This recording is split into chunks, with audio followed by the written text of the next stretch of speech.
us record. There we There we go. go. Okay. Hello. Hi. We have tea. I've never actually had another person in my YouTube videos before. So I'm MDA. This is Phantomy. Hi. You can find me as Phantomy on most, if not all, social media. I'm mostly on Instagram, though. So we have tea regarding a con we went to last weekend, and there's a lot. Mhm. I hope that con dies. At this point, it probably should either die or, like, you know when you have to kill something to resurrect it? Yep. Yeah. It cannot continue, at least in my opinion, as it currently is. No. Like, if it continues at this rate, it's... No. The only reason we've decided this year was our last year going, and actually quite a few of our friends last year like, going. I think it's mine. I can name a bunch of others, but I'm not going to hold them to it in case they decide to give it another chance. Which, if you do, let us know. Report back. But like the last number of years, it's kind of gone up and down like this. So okay, some downs, some ups, so some major improvement, and then this year crashed. Last year, I have to say. So it came back post-pandemic, I think 2023. Yeah, my math is bad. And we were both in the first Masquerade back. Yep. And that was kind of rough for a few different reasons. There was no snacks, I was dehydrated, Yep. I had the worst headache, and also, like, we found that it was just disorganized. There was some things with, like, awards and, like, audio and everything. It wasn't great. And then the year afterwards, in 2024, it actually dramatically improved. They got pretty good. Huge. The only issue I had with last year's Masquerade was the weird lighting. They did have weird lighting. But it was manageable. And it felt like something I would like to come back to. I enjoyed it. And I was able to get good feedback and good time. Like, overall, me and all the people competing were like, this is great. We'll come back next year. So next year has rolled around. Oh boy. Not just the Masquerade was a mess. The whole con was a mess. So, for context, the convention we're talking about is GAnime that happens in Gatineau. So GAnime used to be a twice a year con, one in winter and one in summer. I think it was supposed to be in July. Yeah, it was usually July, so that there was about a month between it and Otakuthon. Yeah, but at this point, it has been only winter, and at least for the last few years, especially post-pandemic. It was an improvement because they weren't trying to do two cons. Exactly, so that was going better for them, but even still, this year... So this year was also its supposed 15-year anniversary of running the convention. So with that, they tried to make it an extra day long. Instead of a 2-day convention, it's a 3-day convention. It used to be 3 days at one point, but that was pre-pandemic. Yeah, it's been a while. And that's 2 days, I don't mind. I never go Fridays anyway, because I work. But they, like, had a ball, they were trying to have a rave, and all these events, and... It did not go well. I can't speak for the ball or the rave. Raves aren't really my thing anymore because I'm now in my mid-30s. And raves are not my thing because I'm tired. But from what we've heard from friends that did go to the ball, it was supposed to be 18 plus apparently. They were still letting minors in and just telling the minors to stay with their parents. Theoretically, from what I heard, if you did not have an ID to verify your age, it would still let you in but give you a bracelet to say you cannot dance with, like, 18 plus people. But even still, that seems grossly... That's inappropriate. If it's supposed to be an 18 plus event, do not let it in minors. Like, even if they're not interacting with people who are 18 plus, it's not necessarily... It's uncomfortable. It's uncomfortable. It's not safe to witness. It makes everybody uncomfortable, minors and adults alike. Like, it'd be one thing if they made it an all ages thing, but to make it specifically say, this is 18 plus, but we're still going to allow minors in, that to me is kind of, no. And I feel like you can do an all-ages ball, because, like, hey, we're just dancing, having fun. Just take out any potential of adult stuff. Yeah, and I feel like that can be done. But what was also bizarre is apparently on Saturday, they had an all-ages rave. That feels a little backwards. I mean, some cons do an all-ages rave, but... they make sure that people know it's all ages and and not inappropriate music is played. we were debating in the green room if it's all ages or not, and then we had to go check the website, and it was like, it's all ages, and people decided not to go based on that. I feel like YetiCon's got the best rate, personally, because they make it 19 plus. As I think it should and be. They stick to that strictly. That's exactly. If you're going to have age limits, enforce it. Stick to it. No exceptions, please. And, like, one of our friends, who was an adult, I think, like,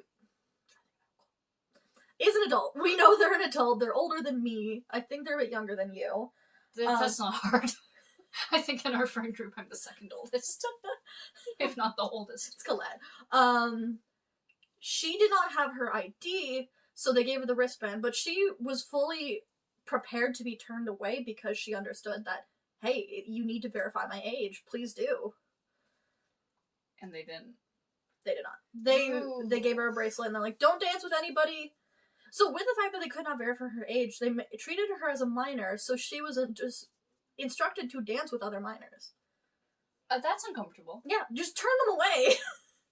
If you can't provide proof of age, just send them away. It's not hard. And it's safer. For everyone involved. Because telling somebody that you can't confirm their age, just dance with the minors, what if that somebody is, like, my age, 35, and you're telling them to dance with somebody that's 15? No! Bad. So we weren't here on Friday. Both of us work. And I was tired, because I have a very physical job. So going from a physical job, go home, go to the con for, like, probably 2 hours, I was like, nah, I can't justify it. And I was supposed to compete in the Masquerade the next day. And you did. And I did. Quite a few of our friends did, but oh my god, everything was so bad Saturday. So, I was in the green room competing in the Masquerade. Lovely MDA here. Was not, and was filming and, like, seeing the content outside. Yep. We have the inside person and the outside person. Yep. So you get both perspectives. The tea. Do you want to do the green room part so they've got the inside first? So, my prejudging, and if you do not know what prejudging is, when you compete in a Masquerade, you have an allotted time that you go in, and you show the judges your costume, and you arrange your stage presence. So you go in, if you have a build book, you give your build book, and you give your X amount of time spiel to the judges, saying, here's how I made the costume. And then you go in, and you organize your music, your MC, your photos if needed. Ninjas if needed. Ninjas. Although apparently not every con does that. Apparently that's mostly a Canadian thing. Sorry. And you just get yourself sorted for when you eventually come back to then go on stage. Now, prejudging was supposed to open at 1:30. My appointment was at 2:30, but it was supposed to open at 1:30, and a few of my friends were lining up. They did not start until 1:45, almost 1:50. Oh! So there was a lineup of people who had appointments, and remind you, these appointments are supposed to take like 15 minutes. Yeah, because they've got the appointment starting every 5 minutes. So you can imagine how many people are supposed to be lining up at this point. Yeah, and very frequently we'd go in to kind of check, because I was at the front of the line with one of my friends who had a 1:30 appointment, and we'd go in to check and be like, hey, is it ready? And they'd be like, no, go away. That's rude. Very rude. It got to the point that, like, it was every 5 minutes, and we're like, are you ready? What's going on? We have no idea. And they had brushed off my friend so often that I was going to check. My partner was going to check. We were volunteering other people. We had no idea what was going on. So eventually, we come in. And one thing about GAnime, being in Gatineau, it is predominantly francophone. It's just expected. It is advertised as a bilingual convention, but there are some problems with that. They don't stick to it. They do not. So I speak some French. I'm not, like, fully bilingual, but I have about an intermediate level. So I was there with a friend who was in the front, who was fully Anglophone. And they were speaking to them in French first, and they were trying to say, hey, I don't speak French, can you help me? And they weren't always registering it until I had to come and go, il ne peut pas renverser, s'il vous plaît, parle anglais avec lui. And which is not hard. No. Like, even I can say, I know very little French. I lost my French, like, as a kid after my grandfather passed. because I could speak conversational French at Yeah. one point. But I can still say, like, ask where to go, order food, or if I absolutely have to, je ne parle pas français. Yeah. And Which usually is what the click-in is of, oh. yeah, usually also, like, in Canada, at least in my experience, most of the time you will start off in the conversation you are most comfortable with. And that should usually be your clue. Though, in Gatineau, very frequently, we will swap back and forth between French and English. It's very common. That's right next to the capital city, so Yes. that's probably why. Exactly. Also, just sometimes there's terms in English that you'll know better and terms in French that you'll know better. And specifically in cosplay, there's been times where I'll know like a tactical term in English or French and not the other way around. And some words also don't translate one way to the other either. Last year, I had to translate Japanese to English to French, and that was a pain. That sounds like a nightmare. It was. I spent a good week translating my build book because I was making a kimono set, and a lot of the words for like the actual articles of clothing were Japanese only. So then I had to figure out what it was in English and then go from there. Oh boy. Not fun. So, and yeah, they were so confused when it came to the actual judging. Apparently something went wrong with the system, so numbers were disorganized. They were like our one friend, because her entry number changed 3-4 times Yeah. backstage, and one of them being while in the wings. Yeah, so apparently they didn't know which sheets were. Like, the MC was scrambling to find different sheets. And, actually figure out which number order was. Apparently audios got, jumbled a few times. The thing that happened to my poor friend, and they will likely speak on it further, is they kept dead naming them. And I was there in English. Did they also misgender them? A few times. Now, misgendering in French can be a bit difficult because it's so gender specific. It's right? very gender specific. There's also no widely practiced gender neutral pronoun. There is Yel, IELS, but it's difficult to use. As somebody who has tried to use it, it is difficult. Usually we just default to masculine pronouns. Because usually in French it's an exception to use feminine. Like, the standards are most things are masculine, and then you have to go out of your way to add a different conjugation for it to be French. So I was trying my best and to explain, this person uses they, them in English. I don't know what they use in French. And sometimes they'd be misgendering them. And GAnime specifically asked for you to put your legal name. Which I get why. But they had no option for preferred name. That's a problem. Which is a problem, so they're very frequently calling this person their legal name. They're like, I put a note to, use my preferred name, and they missed it. Very luckily, halfway through, I think after being dead named 15 times, we went to the MC and one of the staff and be like, can you stop calling this person that name?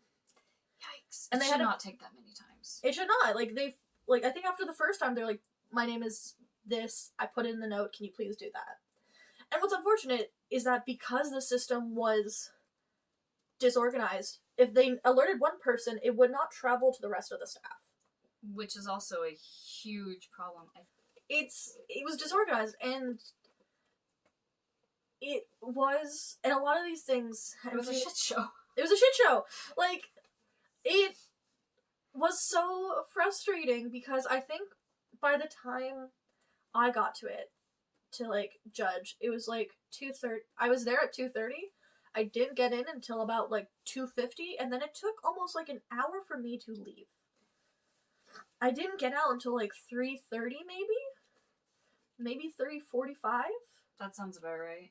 Also, I found the note for our friend. They do want me to share their name, Thane. I'm saying that correctly, right? Thane, yes. Okay. This is what they had specifically written to me. Oh, also, since they said you needed your legal name on the sign up form, I got effing dead named multiple effing times. I'm trying to avoid swearing just because YouTube. Demonetized. Not that I'm monetized, but even though I put my preferred name on the same line, they deleted that part. I just happened to notice it when I glanced at their clipboard. I didn't even know. Oh my god. And Every time staff I was learn telling more. me that my name wouldn't be used on anything and that no one would say it. After that very person called me by my dead name 3 sentences prior. So I spent the rest of the weekend paranoid that my presentation was going to announce my dead name, or if I won anything, it would have my dead name on the certificate. That is a valid concern for anybody that does not gender conform in any way, shape, or form. And I hate to compare GAnime to, like, Ottawa Comic Con or Anime Ottawa frequently, because 2 different scales, they have different budgeted. But even in the sign-up sheet for, like, Anime Ottawa or Ottawa Comic Con, they have, like, a preferred name section. They're like, what do you want us to call you by? What do you want your name to be on the awards? And even not in a gender non-conforming state, sometimes people have, like, stage names. Like, I go by MDA. Exactly. I technically go by Fental Meat, but I do put my legal names on my awards. But that's just it. Like, some people have stage names that they would prefer to be on their awards and to be called by for there's a word about it, anonymity's sake. It kind of helps keep you protected, especially if video footage or photos get posted online. For me, it's definitely a safety thing. I've had stalkers, so to help mitigate that, I use exclusively my stage name for all my certificates or award ribbons. Which is fair. I also have, like, a very big, like, distinction and divide between my cosplay and my hobby life versus my professional life. It's my cosplayers, my cosplayers, my coworkers all know that I cosplay and they think it's cool. Most of my coworkers know I cosplay as well, but I also have, like, an online presence showing my other job. And, like, it's a very formal, like, dignified thing, so sometimes throwing in an anime isn't always the most relevant. Yeah, that's more than fair. But it was a shit show, genuinely. And this is no fault necessarily on, like, the individual MCs, the judges, the organizers. Like, from what I could tell, there was issues going on beyond them. I think their budget was limited this year. I keep hearing, because I'm in the GAnime Discord, that there were apparently issues with budget, short staffing, and the Palais. Personally, I'm going to call bullshit on the Palais part, because, yeah, the venue can affect certain things. But to that level? Not to that level. Never to that level. I used to run a con. When it comes to the budgeting staff part, I must say it, work within your goddamn means. If you needed to scale back the Masquerade, have a smaller Masquerade. Scale back a day. Yeah. That'd be a big budget saver because they charge by day. They definitely could have scaled, like, not done the Friday. They didn't have to do the big ball, which the ball took up a room that was usually used for, like, stuff. Like, the ballroom used to be the extra, artist alley. Yeah. There used to be 2 artist alley. They limited it to 1 in a tiny room. That I know that they can make bigger because it's been bigger than that before. It has. They limited the number of, like, artist applications this year. Yeah. And if you wanted to artist alley issues too. And if you wanted to make your budget back, you could have not had the ball, had more of a budget for, like, artist alley and, like, commerce. Because features in green rooms, I will circle back to this, but actually, no, I should circle back to this because I can talk about the actual waiting for the Masquerade itself. There were issues on both the inside and the outside. But to sum up, judging was I'm just gonna put this in horrendous. From what I understood, they were supposed to have a document that was linked for everybody's device that could update as it gets filled in. So if somebody had been judged, they would fill it in and everybody would see it. If they had been photographed, it would be filled in and everybody could see it. It was supposed to be interlinked, and it was not. And they were having difficulty, and they were trying to do it by paper and double check. paper only does so much. I love me some physical documents. In a case like this, you need to find a better way to interlink. Like, instead of, like, running around between, like, multiple different parties. Like, at least when I ran QMC, oh god, almost 10 years ago now. 8 years, technically, since the last one. I had an experienced Masquerade staff member running my entire Masquerade, but because it was only, like, I think the biggest Masquerade we had was, like, 25 entries. Yeah. It was easy to manage on paper, because that's a small Masquerade. The person doing audio was a friend of mine with a Bluetooth speaker. We had no stage. Yeah. And we had no stage for accessibility purposes. That and renting the stage was also a lot more money than we really wanted to spend. And there were stage issues at GAnime. What was it they came in and told you just before the show started? That the stage is wobbly and to be careful. Which is extremely dangerous, because you never know what somebody's going to possibly experience. Some people had mobility aid concerns, and I heard that announcement, and I thought my fat ass could never. Now, the stage was wobbly last year, too, but apparently But not that bad. It was worse this year! Yeah, because I was seeing some people, like, on stage, kind lose of their like, balance. wait, what's going on here?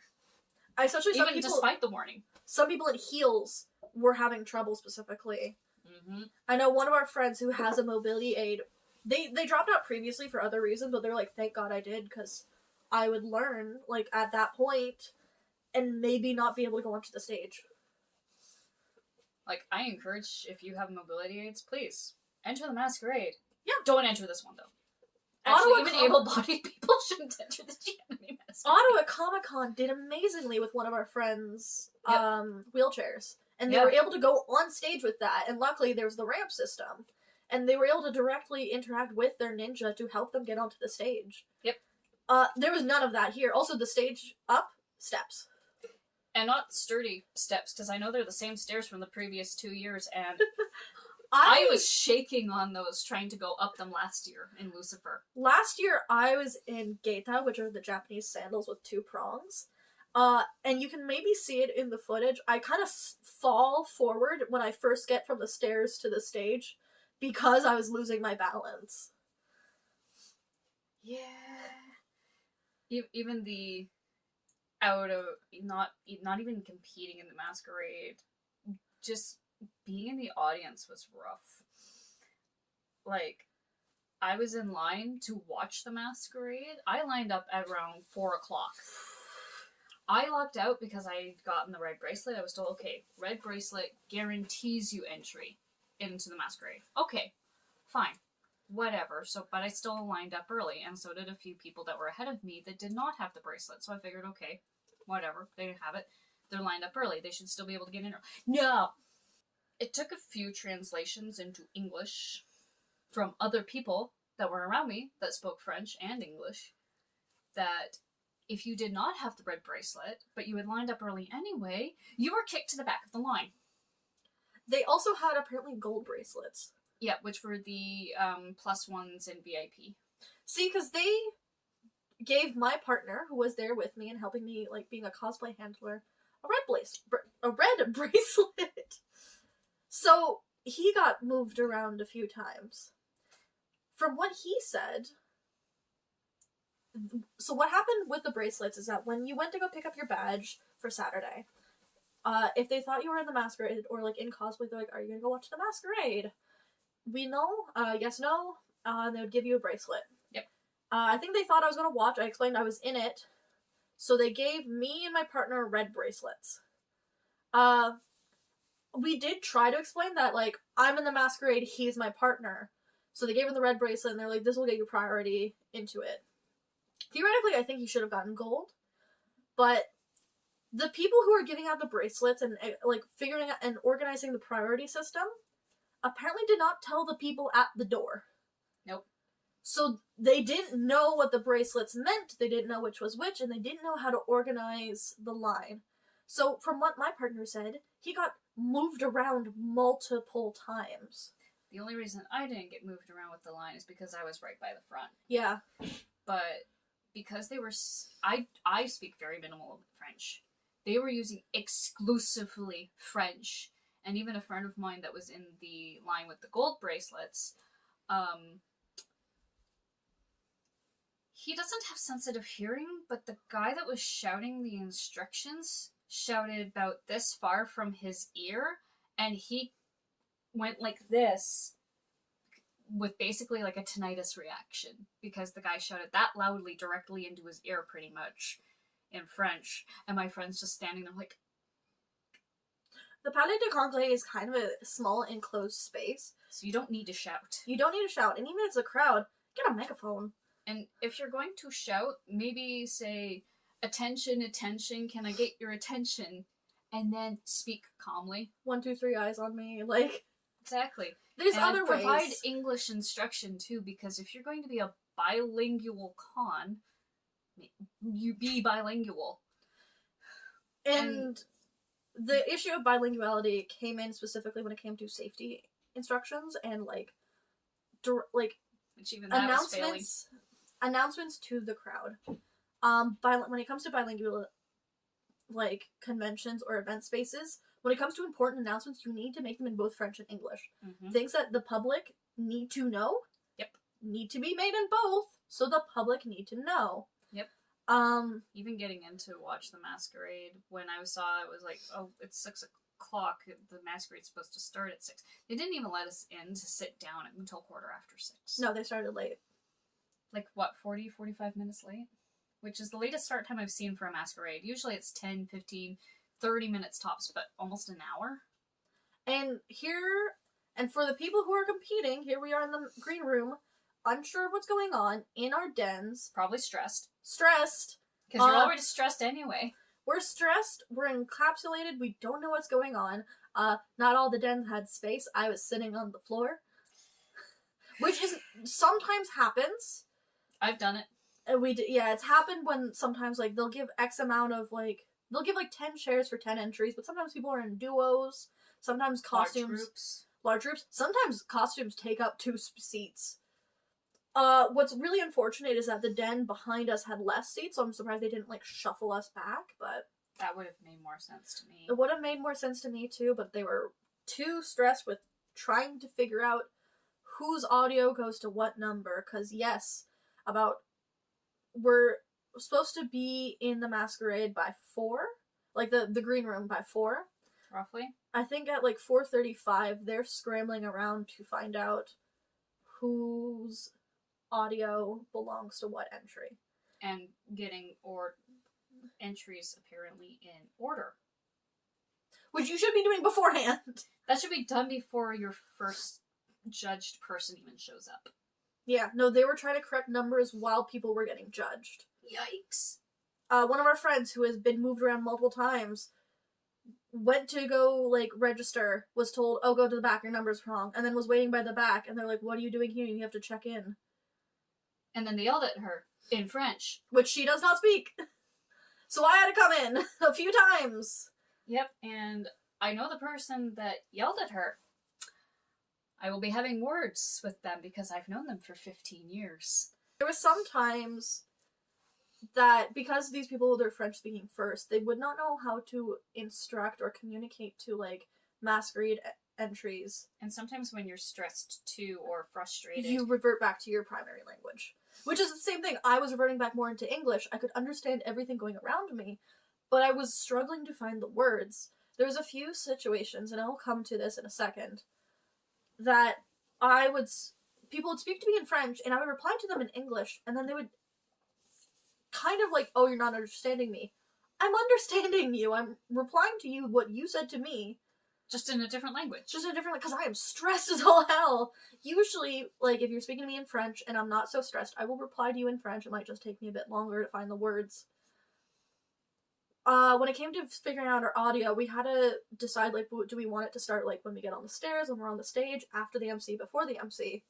And I was there acting as translator for my friend, because the... Oh. That had a notification pop up. And then leave. I was translating for my friend, and the person doing the audio is French predominantly, so they were, like, saying what I just said. They're like, do you want it before, on the stairs, on this? And I said that to my friend, and I would turn to them, and they're like, no, actually, and they'd repeat it in French, and I'd go, yeah, that's what I just said. Yikes. And sometimes they're trying to add context. They're like, so I can't hear your audio, or I can't see you clearly. When do you want it? And I'm like, okay, so do you want... And I turn to my friend and go, do you want it on the stairs? Do you want it on the stage? One of the... Jesus. There's a lot of audio issues. Oh boy, was there ever. I think maybe 6 entries out of the 63 worked the first go, without any problems. 6 out of 63. That is not good odds. And they didn't realize it until the Masquerade started. They were apparently downloading every audio between every entry. I think it was not just downloading, it needed time to, like, load between it. Like, usually what happens is that the MC announces and you can give your audio time to load and then you press play. I think they were trying to rush so much that they were trying to, like, get everything going and not waiting, like, ample time between entries to, like, get in place, have the MC talk, announce, and then go on. So people would get on and then their audio would buffer because it's not fully loaded. Yeah, like, what was it? Multiple ones. They would play for, like, maybe 5 seconds. And then stop, and then restart. Which got very annoying even as an audience member, because it's like, okay, I know what to expect. I know what to expect with audio issues even, because I've competed for 15 years. But watching this was just so rough, because I felt so bad for the people that were on stage, and their audio just went, and then restart. It throws jarring. you off. Especially when you're in such a headspace. One of our friends can talk on it later because their audio went wrong and they're dancing and it's their first time and they're kind of just... You freeze, you pause, you lose your momentum. Mm-hmm. My audio technically went right, but I was Yours was one of the few. But I was still thrown off of the idea that my audio might stop at any point. You can probably see if you see my footage. I'm nervous. I don't necessarily know what to do because I was thrown off the entire evening. What was so unfortunate is that in the green room, we're all lining up and getting ready. And if we hear a few people enter and we're able to watch it on, like, a live stream, and we're seeing these audio go wrong, and then eventually the Masquerade staff have to come and go, like, okay, look, we're having audio issues. Your audio might F up. It's going to be a long video and I am fully prepared. You can ask. I expected that, though, with this one. Yeah. There's so much to say. The biggest issue I had with the Masquerade, besides, feeling bad for everybody on stage because their audios were just going wrong, and I found out after the show of, the stage part, there were flashing lights. There was strobe lighting! There was strobe lighting, there was flashing, there was pulsing. It was rough, even if you did not have a disability. I have a TBI from 2019, and it still affects me to this day, especially with light sensitivity, which is why if it's really bright and you see me at a con, I might be like... Same, I just have blue eyes. I mean, I also have blue eyes, but having the TBI just made it so much worse. It's awful. Somebody in the audience had epileptic problems. They apparently did not have a full seizure. But they came damn close. They were very close. They had to leave. The only thing that saved them was going like this. Like, they had to be leaving immediately. Their friend was in the Masquerade. They're okay, but they're very shaken. And it's only after they had that issue did they decide to announce to the public. 30 minutes into the show. I know because I have the timestamp on my videos. We should include it when they did. Si c'était pas assez clair, qu'il y a des risques importants de crise d'épilepsie à cause des lumières qui s'ouvrent, qui se ferment, les flashs, peut-être pas flash, mais les projecteurs. Juste avertir que c'est possible que si vous êtes prompt à ça, ça puisse arriver. Si c'est le cas, je vous inviterai malheureusement à sortir de la salle. Votre santé est plus importante qu'un show. So for everyone, if you have any epileptic problem, make sure to take care of yourself because there might be some strobe lights during the presentation. I mean, it's a little late for that. It was bad. And one thing about... They were very nonchalant about it, too. They're like, casually, we might have given somebody a seizure. Yeah, I don't know what the French part was, but I know for the English, they're like, I am warning for those of you, there may be some flashing lights during the show, so take care of yourselves.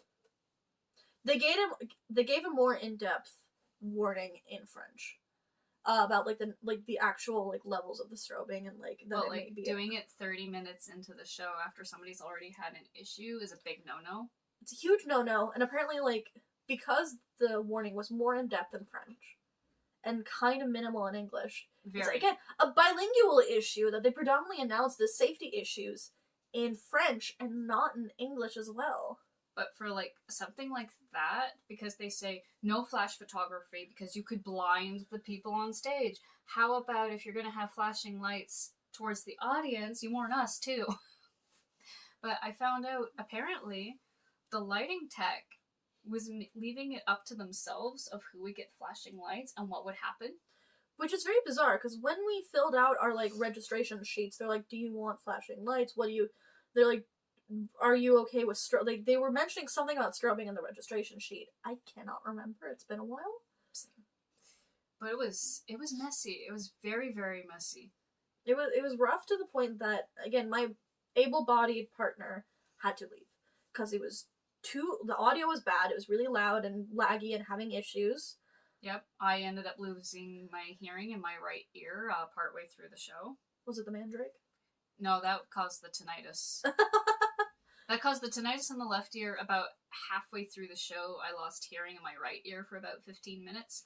I only stuck it out because I wanted to record the whole damn Masquerade, see all my friends go on stage, because I don't typically watch the Masquerade. I'm typically in the Masquerade. And you were supposed to be. Supposed to be, but my health comes before cosplay. And honestly, I should have dropped out. I think a lot of our friends are thinking we should have dropped out. So many of us were like... I was calling GAnime cursed before the convention started, because many of us, because of the way it's placed in winter, were falling sick. There's usually a snowstorm the same weekend, which surprisingly this year there wasn't. There wasn't, which is surprising. Every other year I've gone to GAnime, snowstorm. But speaking of friends, but people were dropping out. A lot of people couldn't finish our costumes. There were 10 no-shows. I've never seen that many no-shows for Masquerade. I do not blame them. I was considering dropping out in the green room. My one issue with in the green room, because I went in to help clarify things to people of, I did the registration for our entry, but now it's just her. The photographer was really freaking creepy to me. He was a bit bizarre. He didn't really do the whole look me up and down sexual way, which I've experienced with male photographers before. It was more the fact that while I'm in there, just helping clarify things to other people with Phantomy, that I've dropped out and we need to change basically everything for the entry, except for division. Yeah. And source material. He encouraged me 6 times to enter the Masquerade. I looked at the clock and I'm like, it is 3 o'clock. I am not doing that to them. They've probably got more than enough bullshit going on. It's 3 o'clock and the judging ends at 4 and we're all late. And why? Your costume was great. Granted. Spectacular. But with all the other chaos going on, jump ship, don't do it. No, and it was 3 o'clock and he's encouraging me 6 times. I'm like, okay, you're just getting really creepy? No. Time and place. I heard some other people had issues with the photographer, but I didn't. My friend spent 15 minutes apparently waiting for the photographer to come back, and then when they finally went and found the photographer, apparently he was about to leave and their picture hadn't been taken yet. And they lost entries pictures too for the award ceremony the next day. That makes sense. I don't even remember if I got my photo taken. I think I did. Can't remember. It's a blur. Don't recall. I know for the Best in Show presentation, their photo was some hall shot that somebody had submitted. Oh, that's tragic. Especially because their stuff was Best great. in Show. Like, yeah, because usually your, like, professional shot is, like, the shot for... But, like, even you're judged on? But they just took, like, my picture on a camera holding up numbers on a paper. Did you that's normal, but usually you have that shot so that, you know, they can try and put you in order. But then they also have the professional shot, and from what I was seeing at the awards ceremony the next day, I have the live stream of the awards ceremony on my Instagram, saved as a reel, very long reel. The editing on those was so bad, I was cringing internally as both a cosplayer and a photographer because they cut out the person from the background, and it was very badly photoshopped and edited. You could see harsh lines around each person that got something. It was rough. Like, last year, they did the Ottawa Comic-Con thing where, like, they give you a whiteboard and you hold it for your one photo for judges to be able to assign you to your number. Which is normal. And then you take it down and you got a good shot. I have no idea what they were doing this year. This was a mess. This was a mess. Like, point blank period. It was a mess. I think the only thing that seemed to go smoothly in the green room was your actual judging process. Little bit. From what I witnessed. It was a little confusing, because they did this last year as well. They have 4 judges. But they're split up between divisions. Exactly. So I actually couldn't tell who was doing what division, because last year it was novice and artisan and journeyman and master. Exactly. I think they did that again this year. Yeah, but I had the same judges as our friend Arrow, who's a novice, and I'm in masters. That's really weird. It is bizarre. I think it was a little arbitrary of who got to see what judge. And at one point, there was like a lineup of a bunch of people waiting for 2 of the judges, but not the other 2 judges. So why not just have people go to the other 2 judges that have nothing to do? I don't know. They all have to corroborate and agree on the award, so why have the 2 separate? I could see doing that if it's a huge group. Like when I did the Inuyasha group in 2013, we got split between 4 different judges, but we were also like 7 people. Yeah, I was a person. And then yeah, it was confusing. I don't know what was going on. It was a mess. You never want to be confused in a green room, because it's so jarring, especially when you're in a costume that's uncomfortable. And if it's your first time or your second time, it's even more jarring because you don't know what to expect. Yeah, if this was people's first Masquerade, I feel I'm so sorry for them. And please give Masquerades a try again. Most are They're usually very well organized. And Ottawa Comic-Con has probably the best organized one I've ever experienced. Yeah. Like, Alain, we love you. We love you. Keep doing what you do, because honestly... If you retire, I'm going. Yeet. I'm like, I've retired competing. No more. We can't have Elaine. No, we're not doing this anymore.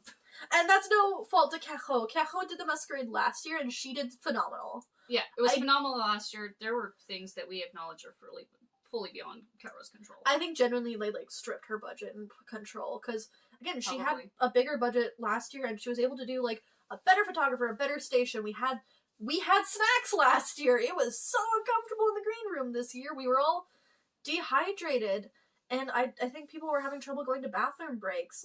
Which should not be an issue. Let people use the bathroom. And they also closed the green room early enough that, at one point, I realized I was getting dehydrated, and I was like, there's no water, there's nothing for me to do. One of my friends had a tumbler, luckily, and were like, here, please have water. You're not doing great. But if it was just me, some people go alone, I would have been screwed.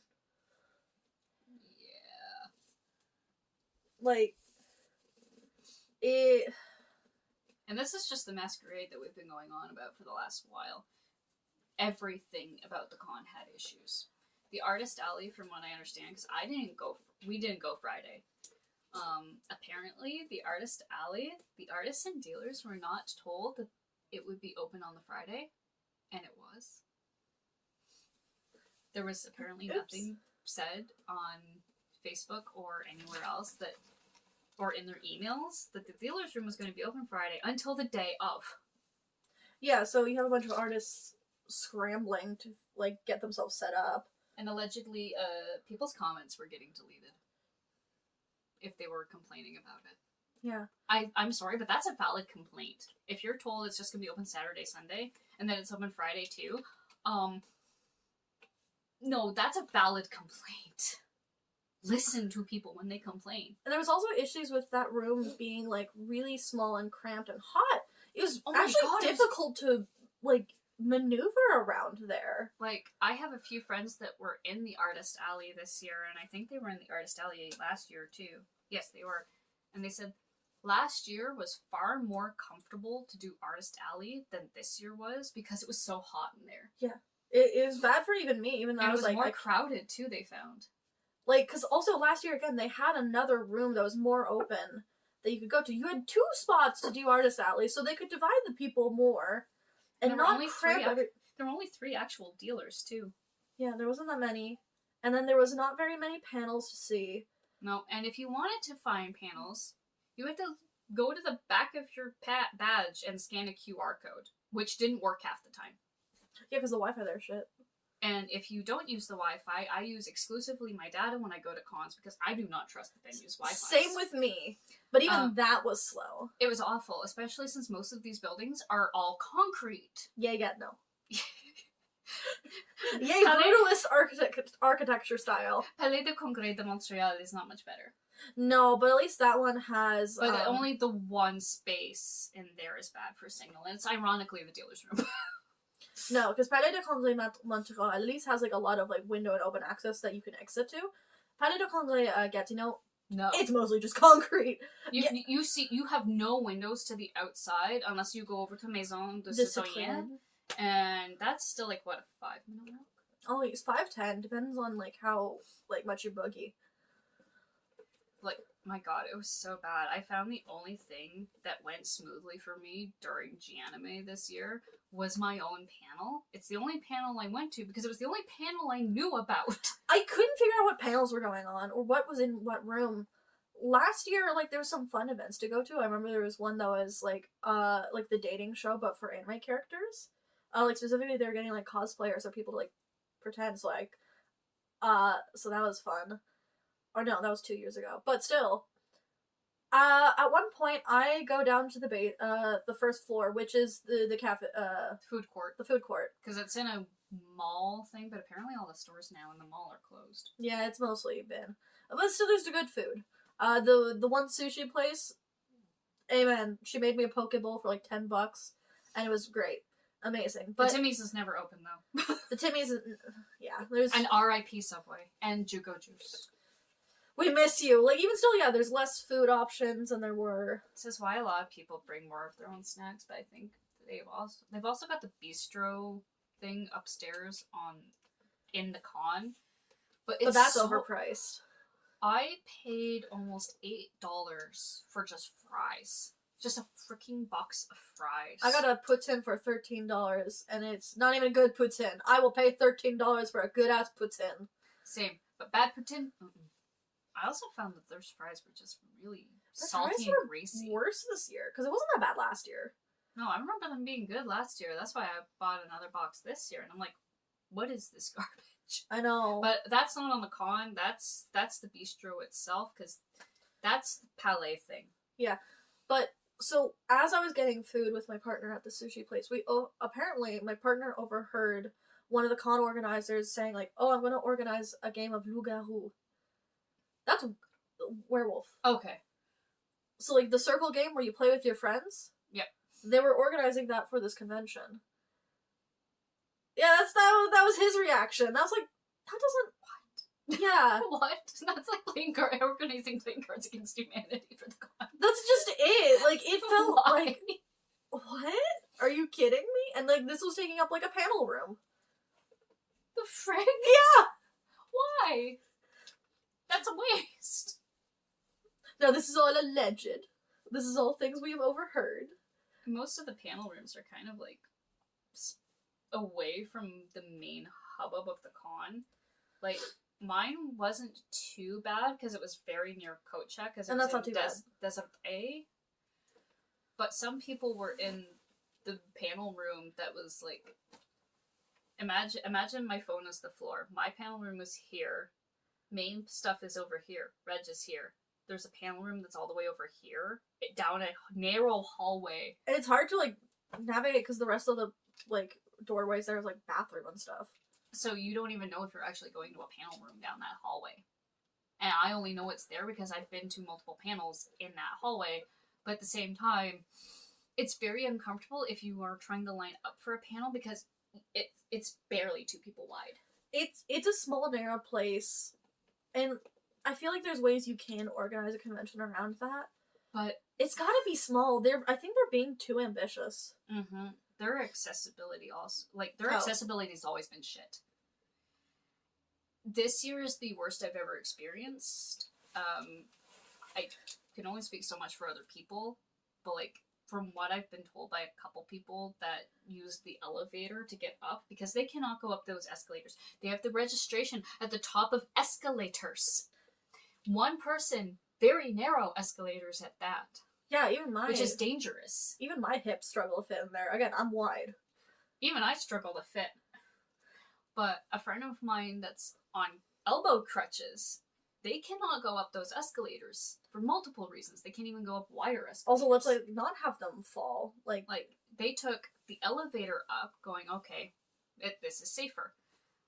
They were escorted through the con, like they were a criminal by security, to go to registration to go get their badge on the Friday. Like they're not a criminal. Multiple people corroborated that that's how they felt being escorted through the con, like they were a criminal.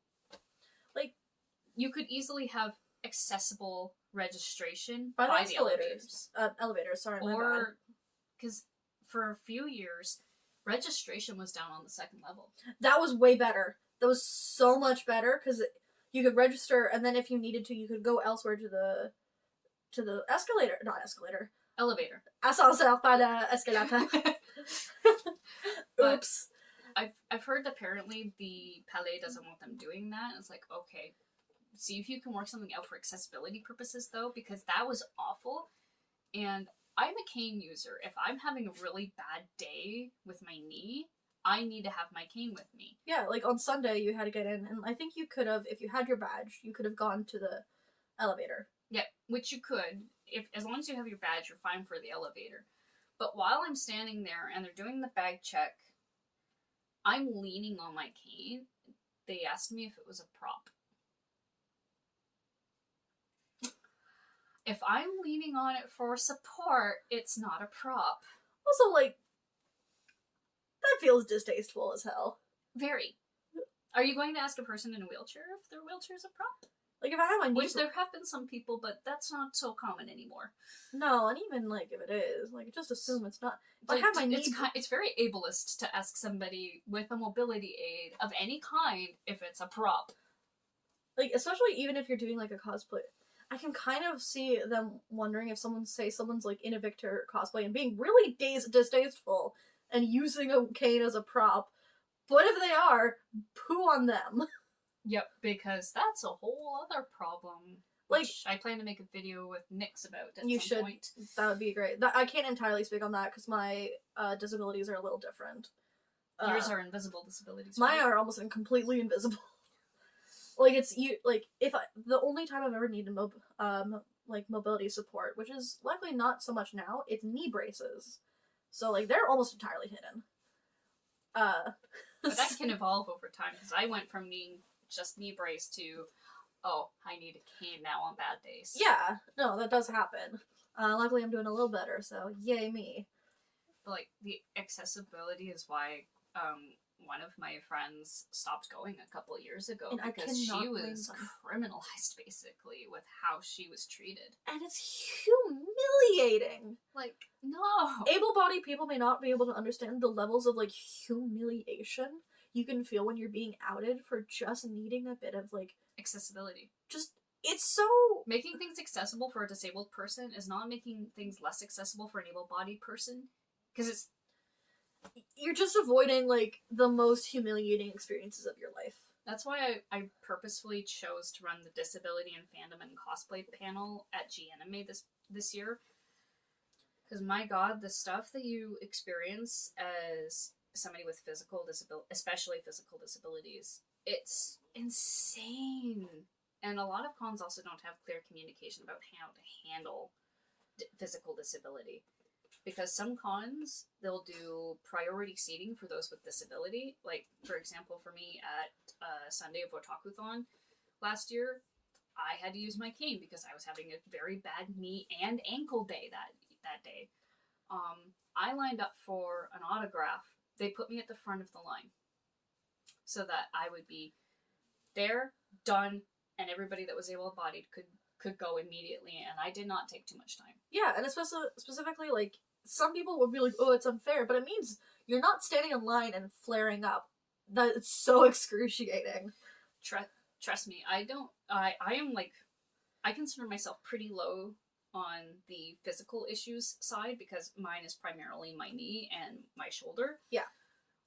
But, like, if I'm having a really bad day, I cannot do a line like I used to be able to. No.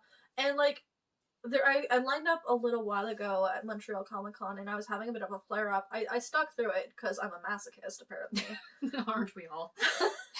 Goers and cosplayers are masochists. The thought in my brain is like, I wish I could just, like, get a seat. Like, just like a little thing of being able to ask, like, hey, look, even if it's like an elderly person or somebody with a mobility issue, or, like, I don't know, so many people would need that little accommodation. Just be like, hey, I'm in line to get an autograph. Can I sit down a bit? Am I able to maybe, I was with my partner, I was, like, wondering if I could, like, have him sit in line while I go maybe sit, but I kind of just dealt with it. But in hindsight, like, there probably are other options. Because my disabilities and chronic pain flare-ups are very low on the list, I sometimes feel bad about asking for accessibility, and then I'll just deal with it. I feel that. But, like, my partner was considering, like, I need to ask for you, this is bad. And GAnime, I wouldn't even bother asking. Oh, God, I'm like, you're not gonna do shit. You know, considering, like, I think the most accessible thing of the whole con was my panel. Yeah. Because I purposefully made the text in my slides as easily legible as I could. I tried to keep it to middle amounts of text, but still being clear on the slides. Not too many photos, just clear, concise things. And I've told people, if you need to be closer for whatever reason, please move closer. If you want to see something closer, like, because I used my my rolling backpack as an example of how it makes things more accessible for me, because I don't have to worry about putting something heavy on my shoulder. I can just drag it behind me. Yeah. And the one gentleman came up, took a closer look, and he's like, where did you get them? Like, well, I found this at Value Village, but you can probably find them cheaply online. Yeah. And I think the palais can be made accessible. Like, it definitely can. It's a government building. Yeah, it has to be. It almost certainly is built to be accessible. There's the elevators and, like, other options for accessibility. But the con does not make it accessible. That point exactly is what I was making. I blame the con fully on that one, and they keep trying to, like, excuse why it was not accessible. It's like, no, you cannot excuse that kind of crap. I see them very frequently skirt the blame to the Palais de Congrès, and me and a lot of my other friends are so frustrated with that, because the Palais is one of the main reasons we go, because one, you get the food court. A lot of us who go to GAnime are Ottawa natives. Yep. Or Ottawa Gatineau natives. And our other option is usually the EY Center. EY Center is this great big accessible, like, not accessible, but, like, open space to use for a convention center. Food options are kind of eh. Yeah. If you want something outside of the con, you have to drive to get to it. Yeah, it's close to the airport. So you're, like, out of the way, which can be good and bad at the same time. There's also not the greatest, like, shooting locations by the EY Center. Meanwhile... Especially not with the construction in recent years for the O train. Yeah, don't get me started. But the Palais de Congrès not only has the food court on the first level, it's accessible to a lot of other places in Gatineau because it's like interconnected with a lot of other buildings, but you don't necessarily need it. And it's just across the river, so it's very easy to get to if Yeah. you're in Ottawa. It's really easy and there's great public transit. I love STO, but that's just me. STL's good. And then there's also the Maison de Citoyenne, which is Gorgeous gorgeous. And because it has those accessible features, it's really nice, and it's why I always like to go to GAnime, because it's like, while they may not have as great like attractions and stuff to go as Ottawa Comic Con, it was pretty fun for cosplayers because we could get cool photos, we could eat, If we you could were out of chill. if you were out of town and stayed in the the 4 Points? Yeah, It's connected. You don't have to walk outside. it's a absolute shame that GAnime could, or a convention at the Palais de Congrès in Gatineau could be amazing. Like, to give you an idea of what the Maison de Citoyen gives, that's in the Maison de Citoyen. This is what a lot of cosplayers go for. You should is that insert location. photos when you get the video. I can even send you some of my Luca photos. Yes, Because I got them professionally taken.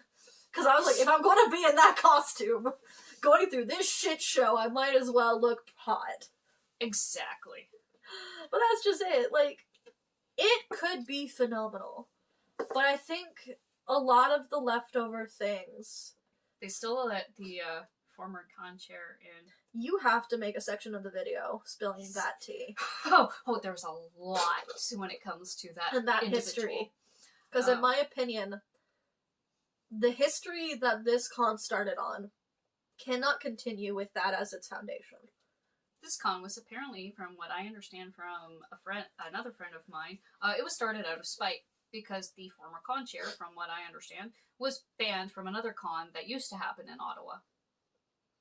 So they, whatever, created GAnime out of spite. That is not a good reason to start a con. Like, And I've started a con for, like, probably what some people would nowadays consider a silly reason. My reasoning was there was nothing between Oshawa to Ottawa for conventions. Yeah. So, that's a perfectly reasonable. so I was like, I'm going to put a con in no man's land, right dead set in the You center. might as well. And also, I think silly reasons for a con are at least better than a spiteful reason. And there was a lot of issues with that former organizer that I didn't know until this They're year. a harasser. They're a known harasser. Anybody that was at GAnime in 2016 knows exactly what I'm talking about with the Lolita situation. There was a lot. And with that, I think they were asked to like not be associated with the convention anymore. But from what I understand, They still got their muddy little hands everywhere. They stepped down as con chair, and then because apparently the con didn't know how to function without this individual, they brought them back. And lied to people about it. Meanwhile, we would still see them at the con, and it wasn't until sometime during this last week, I was talking to somebody else about issues that they had with another individual, separate person. I was like, oh yeah, maybe it's this person, and I showed them a picture, and like, no, that's not them. And then I'm looking at the photo that I looked up, and I'm like, wait a minute. It's them. The former con chair kept cutting in front of my camera while I was trying to record the footage for the Masquerade. They were there. And looking at footage from last year's Masquerade of my own entry, they're right there dead center between the aisles. And I only realized now that it was them. I'm like, but part of the reason I only realized now that it was them was I have not seen this person since 2016 after I told them to F off to their face. We love that for you. And I had good reason. They told me that my con was not a real con because it did not have 500 attendees. Also, that's a really shitty reason to Also, tell like, somebody it's not a real con. I've been to conventions that were held with like 20 people in a church in the UK, and those were great. Somehow they got Christopher Sabat there. Oh, impressive. I'll send it to you at home. I look back, I'm like, how the hell did they get Masako X and Christopher Sabat here in like a church in Cambridge? That's impressive. It was so fun. It was like so fun. And a voice actor from Kingdom Hearts.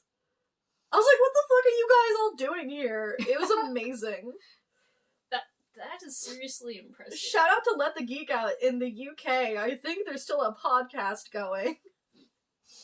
But that's just it. A convention doesn't have to be big or flashy. No. It just needs to It has to have those base elements. Have the dealer's room, have some panels. Well, panels are a bonus. But, like, the main thing is definitely the dealer's room and, like, making cosplayers and con-goers in general just feel welcome. Which GAnime, I think, has failed. Miserably. I had a point, now I've lost it. ADHD-tism. It do that, yeah. Invisible disabilities be doing that. Oh yeah, and one thing my partner overheard is that, and I think we can validate, Ottawa Comic Con and Anime Ottawa and a lot of those other Comic Con are kind of run and organized by like corporation. Not only corporations, but they get people with event organizing background, which is important. From what we gathered, GAnime is run by like the Anime Club of Gatineau. It was at one point, I think. Yeah, like you can almost clearly tell that there's nobody with event organizing background associated.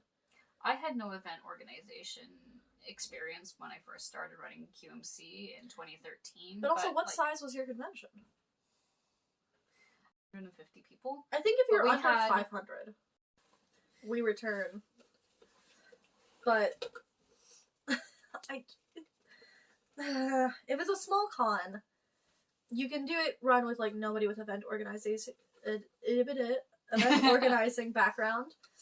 With the scale that GAnime is attempting to, yeah, they wanted, for some reason, they're trying to be like Otaku-thon.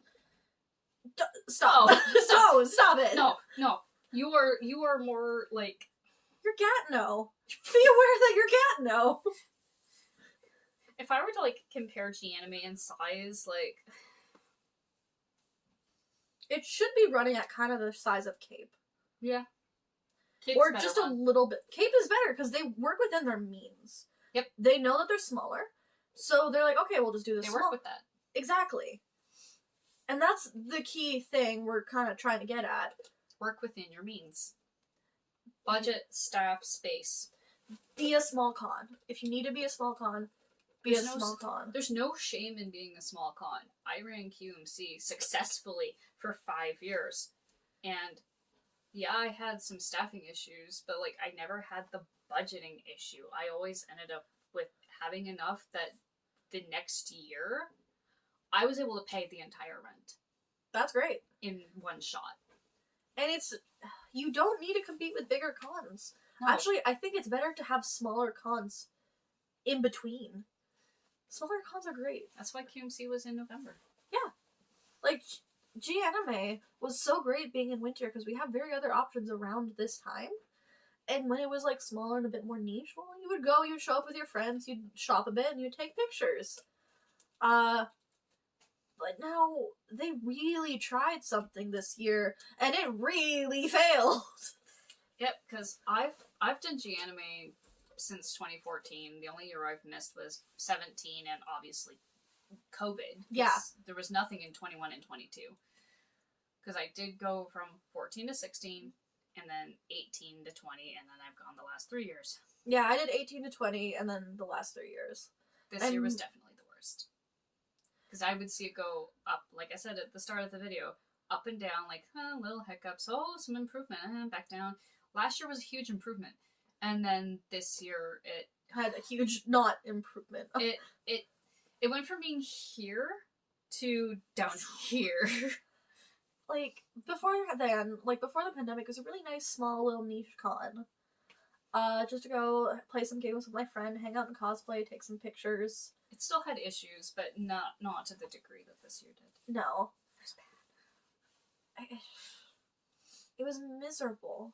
It genuinely, between me and my friends, I can't speak for all of them, obviously, but I left that convention asking myself, why do I do what I do? I was so miserable.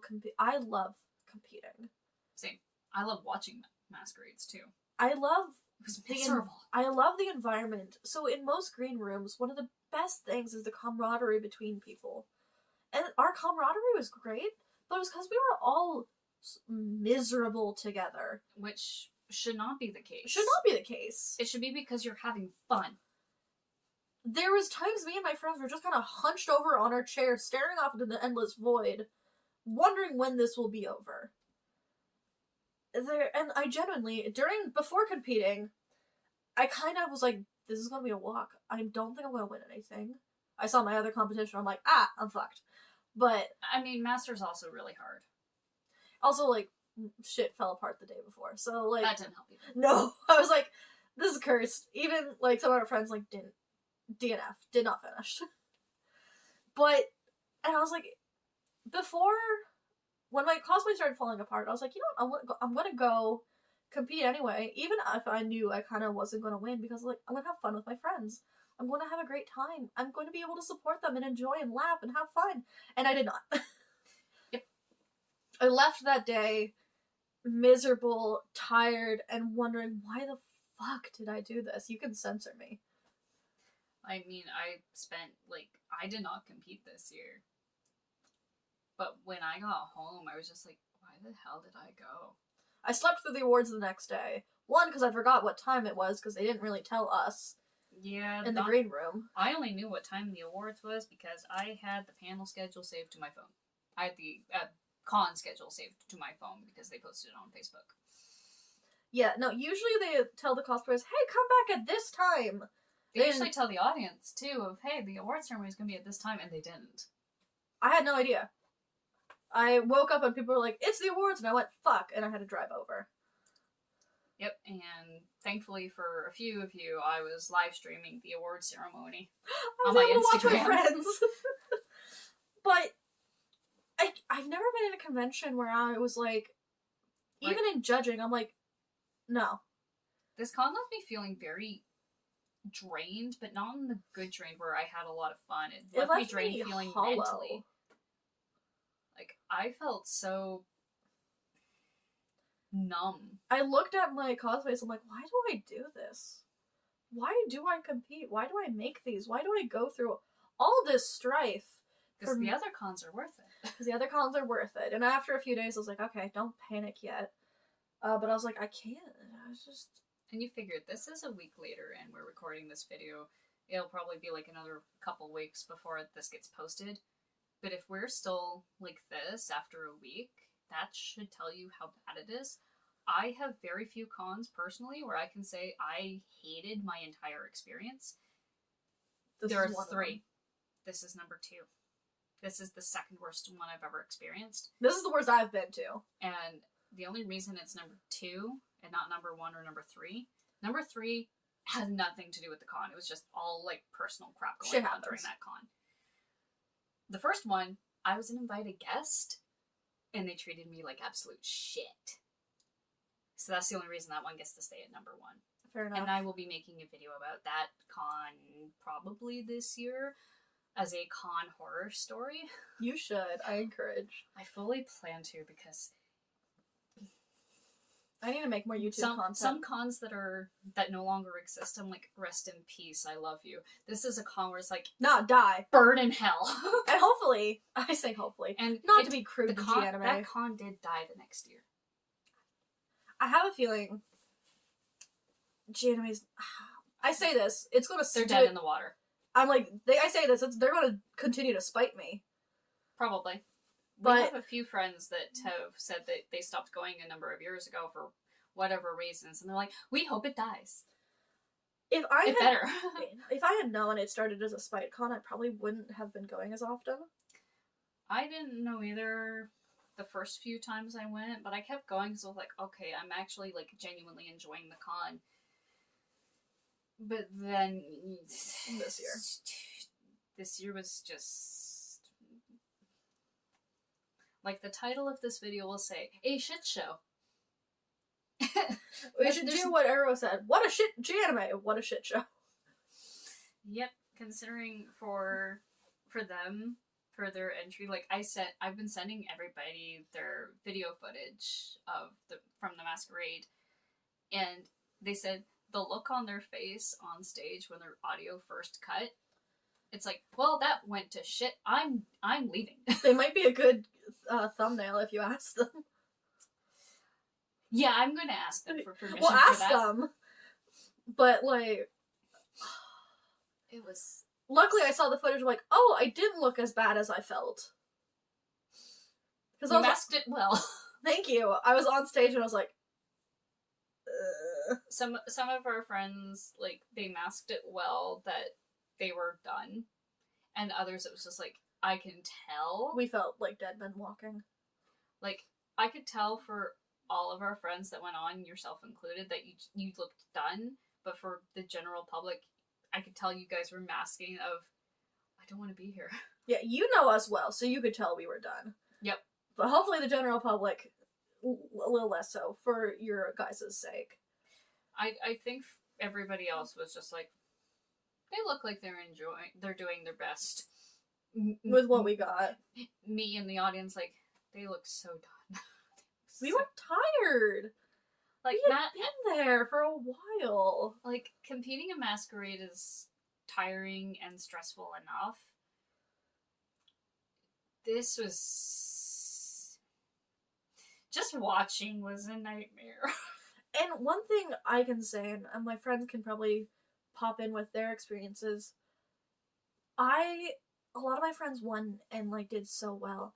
And I'm really proud of them, but I feel Some of them empty. feel like they didn't, like, deserve it. Like, whereas I actually have Arrow's Thane's, speaking of the Masquerade, and at the risk of sounding like a brat, so they did admit this, my win doesn't feel real or legit. Less in the sense of, oh my god, I can't believe I won 2 honorable mentions, but more this vague sense where I feel like I didn't really compete in something.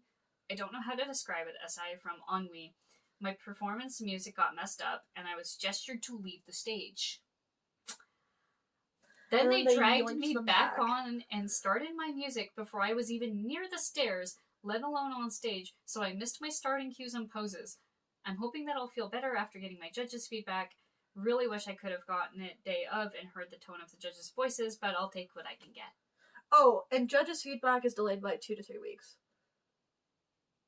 Which I've experienced before, but tone can be a key thing.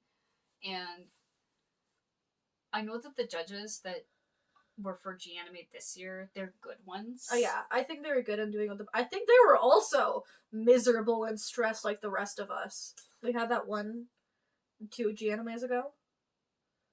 Yeah, that I can make a whole separate video about that one person. Ugh. But I'm not going to, and I'm not going to say their name either. But those who know, they know. If you know, you know. Rest in peace, the Quebec competing scene. There's also this that Thane had sent me. Also, G more brought this up than I did. That there were, I believe, 4 judges. You only got judged by 2 of them, meaning that if you didn't make a build book, there was basically no way for the other judges to know what you did. Yeah. I know all 4 of the judges were judging, like, at a table together. We were in the same room. It was really weird.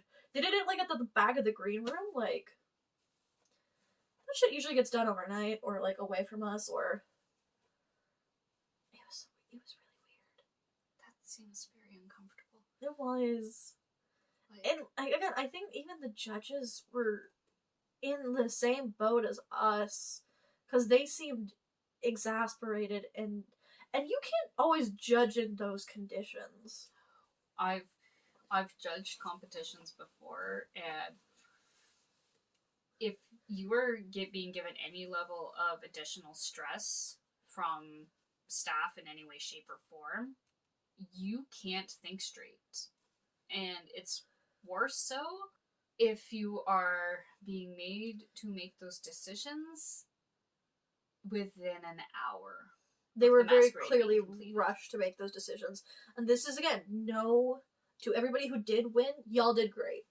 Y'all deserved it. You I don't care deserved what you it. say, you deserved it. You got something. Like, coming from a loser, you guys did great, you earned it. And this does not take away from the decisions that they made and the gravity of it. It does make me feel a little bit better, admittedly. As somebody that has lost in masquerades many, many times, trust me, that's why I was an artisan for 10 years. mind you, I look back at my own work and I'm like, must see it. Yeah. But everybody wants to win. Everybody deserves to win. It just depends who shows up. Yeah, like, I don't think my thing was necessarily the worst. I kind of did fall apart a little bit the day before, but it wasn't the worst. But there's people who outshone me, and that's just kind of how it be. Sometimes things come down to, like, those final finishings. Tiny, tiny details can make the difference. Like, a friend of ours won Best in Show Workmanship, and she was convinced that she was getting nothing because her costume was so simple. But she got Best in Show Workmanship. Yeah. And when she was like, I don't feel like I deserve this, I'm like, You did good. It can come down to the final little finishing details sometimes. And also, not to take away from judging, but, like, sometimes it's just about standing out a bit. Sometimes if you stick in the judge's mind, you stick in the judge's mind, and you... one thing I encourage for a lot of my friends who are competing, like, last year and this year, GAnime being a bilingual con, especially if you have francophone judges, if you can, try to have some of their original language in your build books, or just try to reach them in their original language, because they'll understand your costume more. So last year I had a copy of my build book in English and French, and apparently that actually kind of came in handy, because I had 2 judges, and they both were bilingual, but one of them was francophone first. So they were able to understand and grasp some of the concepts I was talking about better in my French build book. That's one thing I'll say GAnime actually does better than Montreal Comic Con, though. Is having judges that understand French and English well. Because we had 3 judges at Montreal Comic Con, and you would speak to all 3 judges as your at all of the entries. You would speak to all 3 judges. They were primarily one was almost exclusively could only speak French. The other 2 seem to also struggle with English. And yeah. When you have entries that are exclusively English, that's a problem. As like when you're in Quebec City or like Laval, I think having predominantly French like judges is totally fair. Montreal is a bilingual city. Is a bilingual city. Same thing with like Gatineau. Gatineau is technically francophone. If they wanted to, they could make this a francophone convention and just be clear about that. Which the con chair wanted to make it exclusively francophone at one point, but because they were advertising it as bilingual, and they're right across the river from the capital Ottawa. City of Canada, which is a bilingual city. Which is also technically bilingual. Yeah, they were given shit for it, because the one year that they had a friend of mine as a guest and had him be the English MC. If he watches this, he knows exactly who he is. Yeah, they were trying to like make, if you were an English speaker and you wanted to compete in the Masquerade, they wanted to try and turn you away. And they didn't want to have an English MC, but because they were advertising themselves as a bilingual con, they had to have an English MC, had to have English entries, much to the disdain of the former con chair, who is also a Quebec separatist and elitist. And look, I love me my French, okay? And sometimes there's gonna be French-only conventions. And you're allowed to be proud of being French or speaking French. That's fine. Know your audience. And We're in Gatineau, dude. If you're gonna be, you know, a very out separatist and elitist, maybe don't advertise your con as bilingual. And from what we've heard about Ottawa Comic Con, it actually does. So Ottawa Comic Con does not advertise itself as bilingual, But they are. Apparently there's a lot of like French resources and access. Like, and if you're in the Masquerade, the Masquerade organizer is bilingual. I think he's francophone. Yeah, Alain is French first. Yeah. But he's great in both languages. Oh. And 2, like, they'll go out of their way to try. Bless the MC for GAnime, he tried. One of our friends has a name with a TH at the beginning, and that can be difficult in French to pronounce. Thane. He was pronouncing it Tane, which is, again, totally fair, because H French. isn't very prominent in French. He sat with me, and while I tried to instruct him how to, like put his tongue against his teeth, and he's like, no, I'm gonna get this name right. I will do my damnness. He did not get it on stage. No, but he did try. I could see he was trying. So you know what? A for effort. Yeah, that's just the thing. If you're trying, which apparently Ottawa Comic Con, one of our friends is like the English MC. He's like, we will always try our best. He is the MC, period. I don't Yeah, think at I've this ever point. seen anybody else be MC. At least in recent years. No. I think he said, like, if they get a French entry, they will bring in somebody else because his French is not amazing. But he tries. But he tries. And they'll do everything they can. And luckily, a lot of people in Ottawa and, like, in the staff behind the scenes at Ottawa Comic Con, there's usually somebody who speaks French. And Predominantly the Masquerade director. Masquerade director, ninjas, because now Nick's doing ninjas. Yeah, because Nick's head ninja. Yeah, and he's bilingual. There's Pierre Fitzilli is also staff now for Comic Con. So that's great, I think. And last year, it was September. At one point, I'm going to get like my photos taken, and I kind of like pause and I start swapping to French, and immediately one of the like photographer instructors like, "I got you. You speak French? I got you." I'm like, "Oh yeah, no. Mario's French." Mario." And I had Mimi as well. She was at Anime Ottawa. She was like immediately jump into French, like, "We're here to help you." Whereas at GAnime, when my friends were starting in English, they were like, "You want to figure your shit out?" That's not good. No, they didn't even try, which was unfortunate. Like, I get trying to like translate in your head sometimes between two different languages can be difficult. It can be. But like us English speakers, most of us cannot speak another language. So at least for me personally, I think it's impressive when somebody can speak two languages. The thing is, I'm anglophone first, but I do speak a fair bit of French. I got really frustrated with this. We acknowledge English is a difficult language. French also is. I try my damnedest. When I was lining up to go to the Masquerade, like go on stage, we're behind the scenes, and kind of one of the Masquerade staff come and it's like, anglais, français, and I'm like, oh, je comprends les deux. And so they explain in French. So I'm like, and they say something about, attends un peu après la musique, donne un moment pour le audio de télécharger et fini.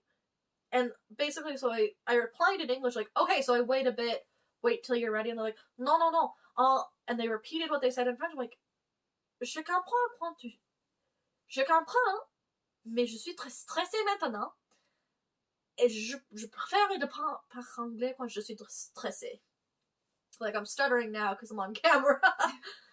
But it's the thing, it's like, I said what you said just in English because I'm not firing on all cylinders right now.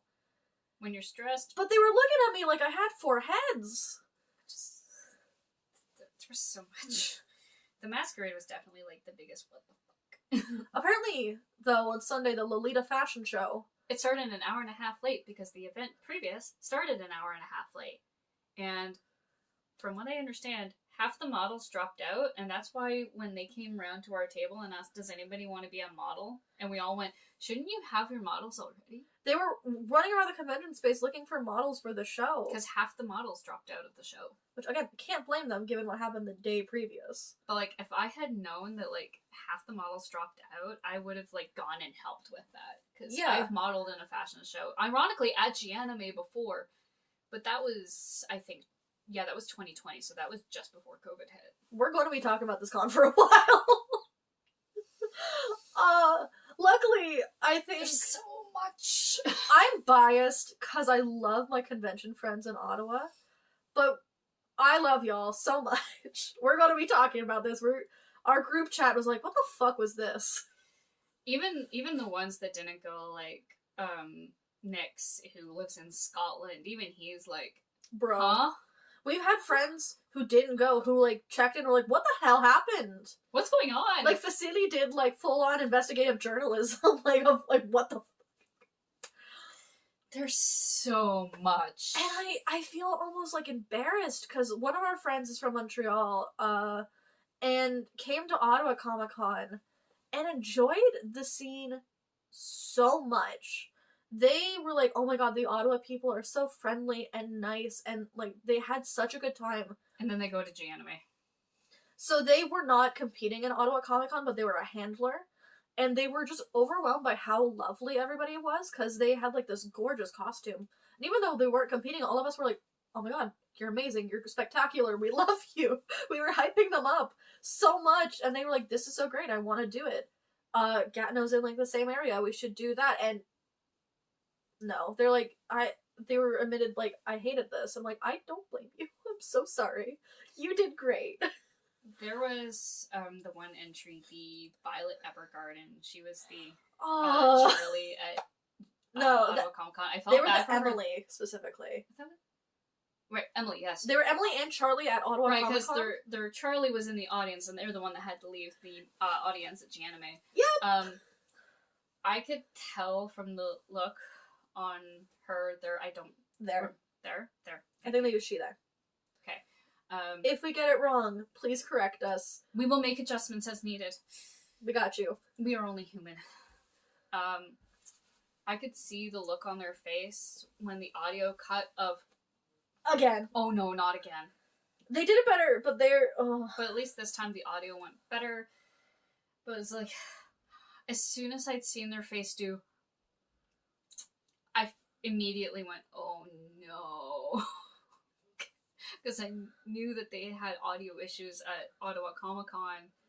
And like, audio issues will always happen. They are guaranteed with competition. I've had audio issues with Masquerades before. My biggest audio issue for a Masquerade was at Fan Expo in 2012. And Fan Expo usually gets their shit together. But like, shit happens. Shit is always going to go wrong at a con. It's guaranteed. Something is always going to happen. And audio problems are almost always a guarantee with a Masquerade. There's going to be at least 1, 2, maybe 5 tops. The fact that this was out of 63 entries, I guess technically 53 since 10 dropped out, and almost every single entry had an issue, except for like maybe 5 or 6. Usually it's That's a bad sign. Usually it's the other way around. Usually it's an exception when there's an audio issue. At this point, it was an exception if your audio was right.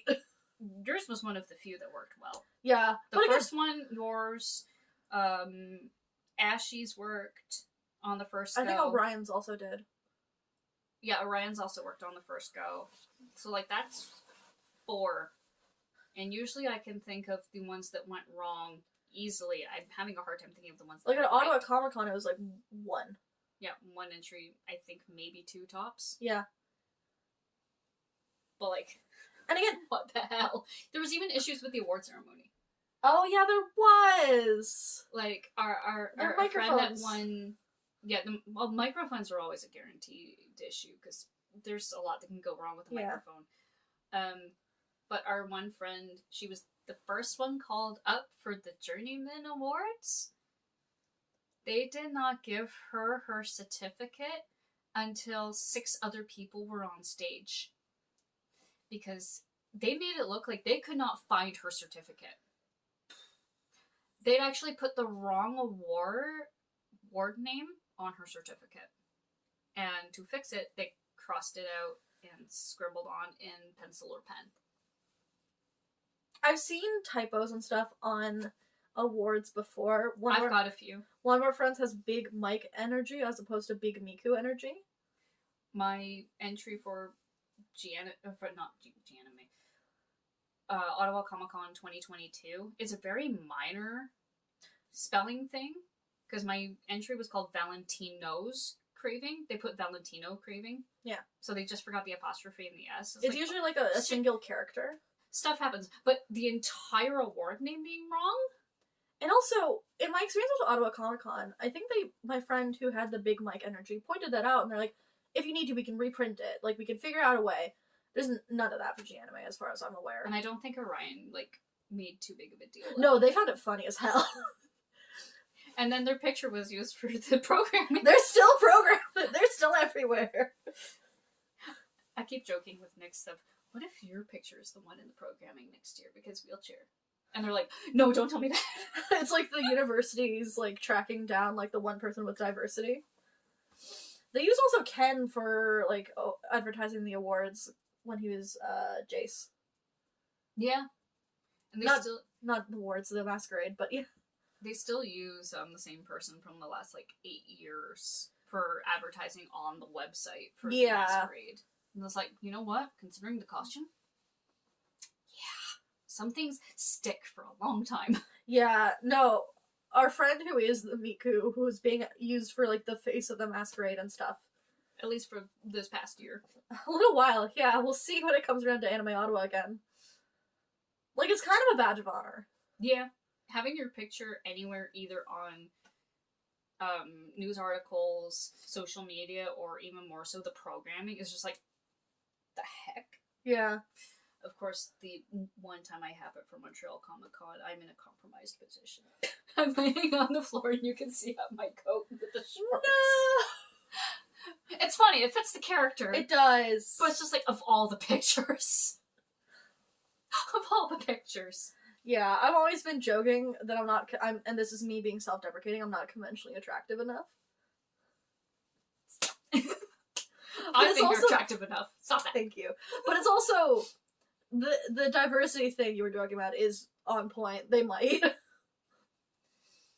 It is Comic-Con. They're very big on diversity, and I know what? I appreciate that. Which is Comic-Con fair. also listens if you have disability issues. Yeah. Except for EY Center staff. That's a different problem.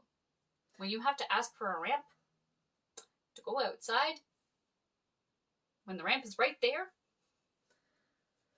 that's a different problem entirely, though. No, I'm a little spoiled by Ottawa Comic Con, because they try, and they go out of their way, and they do have more of a budget and stuff to work with. But even smaller cons have had better experiences. Again, Cape is tiny.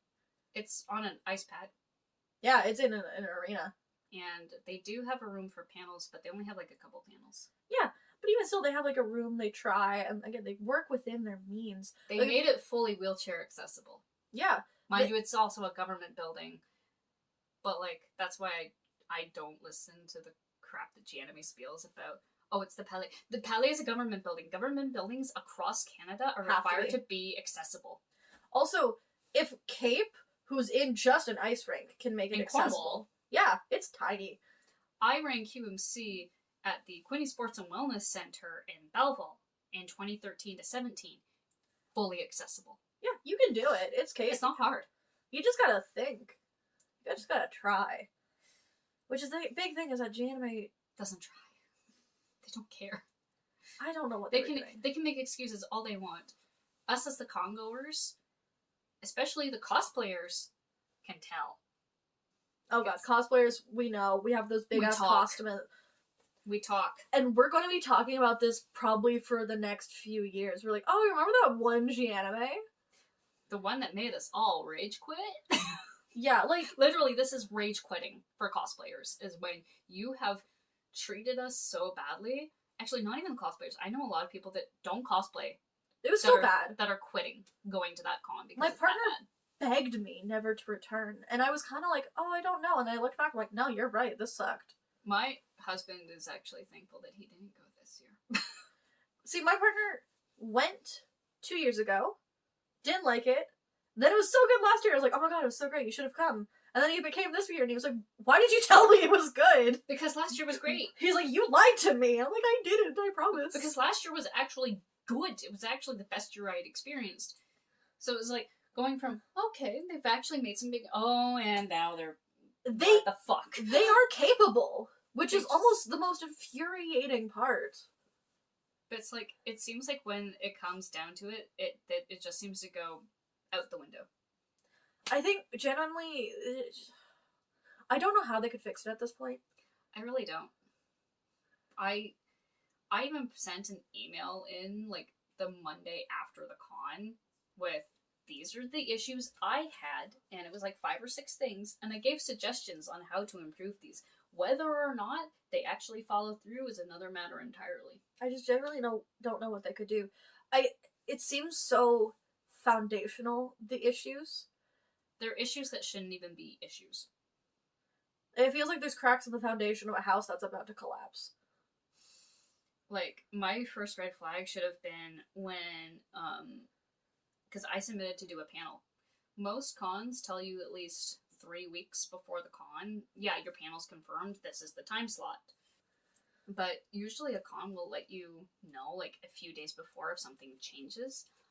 I did not know my panel was confirmed until the week before the con. So like I think the Friday before the con started. I finally got notification that I was having a panel. It was a mass panel sent to every panelist, mass email sent to every panelist. So they also sent you a PDF file for the whole weekend of the panels, and you had to basically play Seek and Ye Shall Find to try and find your panel. My problem with mine, I couldn't find mine. I had emailed saying, I think this is a confirmation email that I've got a panel, but I can't seem to find it. Told them what my panel was, and it wasn't until I posted in the Discord server that I finally got a reply back 5 days later that they had put the description for my panel in the little cell instead of the title. This is infuriatingly bad. So, like, I'm glad that I already had the panel ready to go, but it was just like, what the hell? God. But like I said, despite that issue for panels and the fact that you had to get the panels, the schedule in general with a QR code that barely worked. I had no idea what was going on. I only knew where and when my panel was because I got replied to finally. And my panel went smoothly. I was able to walk in 5 minutes before because the panel that was in there before finished half an hour early. So I was able to go in, set up. Setup was smooth. Like, the two people that helped me with setup, like, bless you, because you were great. I don't know your names, but you two people were great.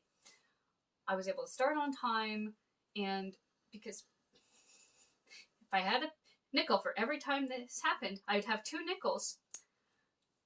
My disability panel ending when the award ceremony starts. And you had to Zoom. I'm just glad this time I didn't compete. But still, I wanted to get there in time to see if my friends that entered novice won or not. And you had to scooch over with your cane and your stuff and your materials and your everything. Yep, but because I was able to start early and I had originally arranged for that panel to run for Comic-Con time, which is 45 minutes, and I had a full hour, I was able to finish early and get over to the awards ceremony without issues. But, like, it was smooth, it was open discussion, it was great. I even got suggestions for things I can add into the panel, because there are things that me and my usual co-panelist did not think of because we don't have these issues ourselves. So it's like, oh, okay, I can add that into the panel for future use. It's the only thing I found went smooth. Yeah. Which is sad. Their emails were a mess. Yeah. And they're going to be getting a lot more. If you went to a con, if you ever go to a con and you experience a lot of issues, not just GAnime, but any con in general, give them feedback. Yell at them. Don't actually yell at them. But because if you don't tell somebody that there's an issue, this applies to like every aspect of life. If you don't tell somebody that there's an issue, they don't know to fix it. But if they choose to, you know, scapegoat or brush it off, that's a separate problem. Because GAnime, they know this went bad. We've seen a few people in, like... There's been a few staff members that acknowledge that things went to shit. Yeah. Like, the Masquerade organizer was like, I'm so sorry. Which, I do appreciate from her. I can tell this was not entirely within her hands. Because I'll acknowledge, as somebody that has run a con and has been staffed for other cons before, staffing, yes, can cause a lot of problems. Budget can also create a lot of problems. Sometimes, yes, your venue. Sometimes it literally, even attendees can be the problem. I'm not blaming the attendees on this one, though. Except for the ones that are actual problems. Like, no harassers being allowed. And even if, I know some people have been banned from GAnime, but they'll just camp out in the food court. Or the second floor, where they can't touch them. Which is like... Which feels real dodgy. But that's another issue entirely. The only person I've ever seen get banned from the con was a person that got banned from not just my con, they got banned from the premises for my con. That's actually a good point. You should ban them from the premises of the con. If they're that bad, talk to the venue to see can I get them banned from the premises. But for me, for the person that got banned from my con, I only ever had to ban one person. It wasn't up to... I did not even talk to the venue about it. The venue decided this person was enough of a problem. For us, we're banning them from the premises, and they actually got banned from every City of Belleville building. They were that bad. I'm gonna have hella reactions from me. That was... I also plan to make a video about that this year, about specifically me running QMC, and that was going to be a big section. Also, it also used to go to GAnime when the game room was in what's now the Artist Alley. Yep. We have to take a few minutes break because 13 gigabytes later. And we're still not done.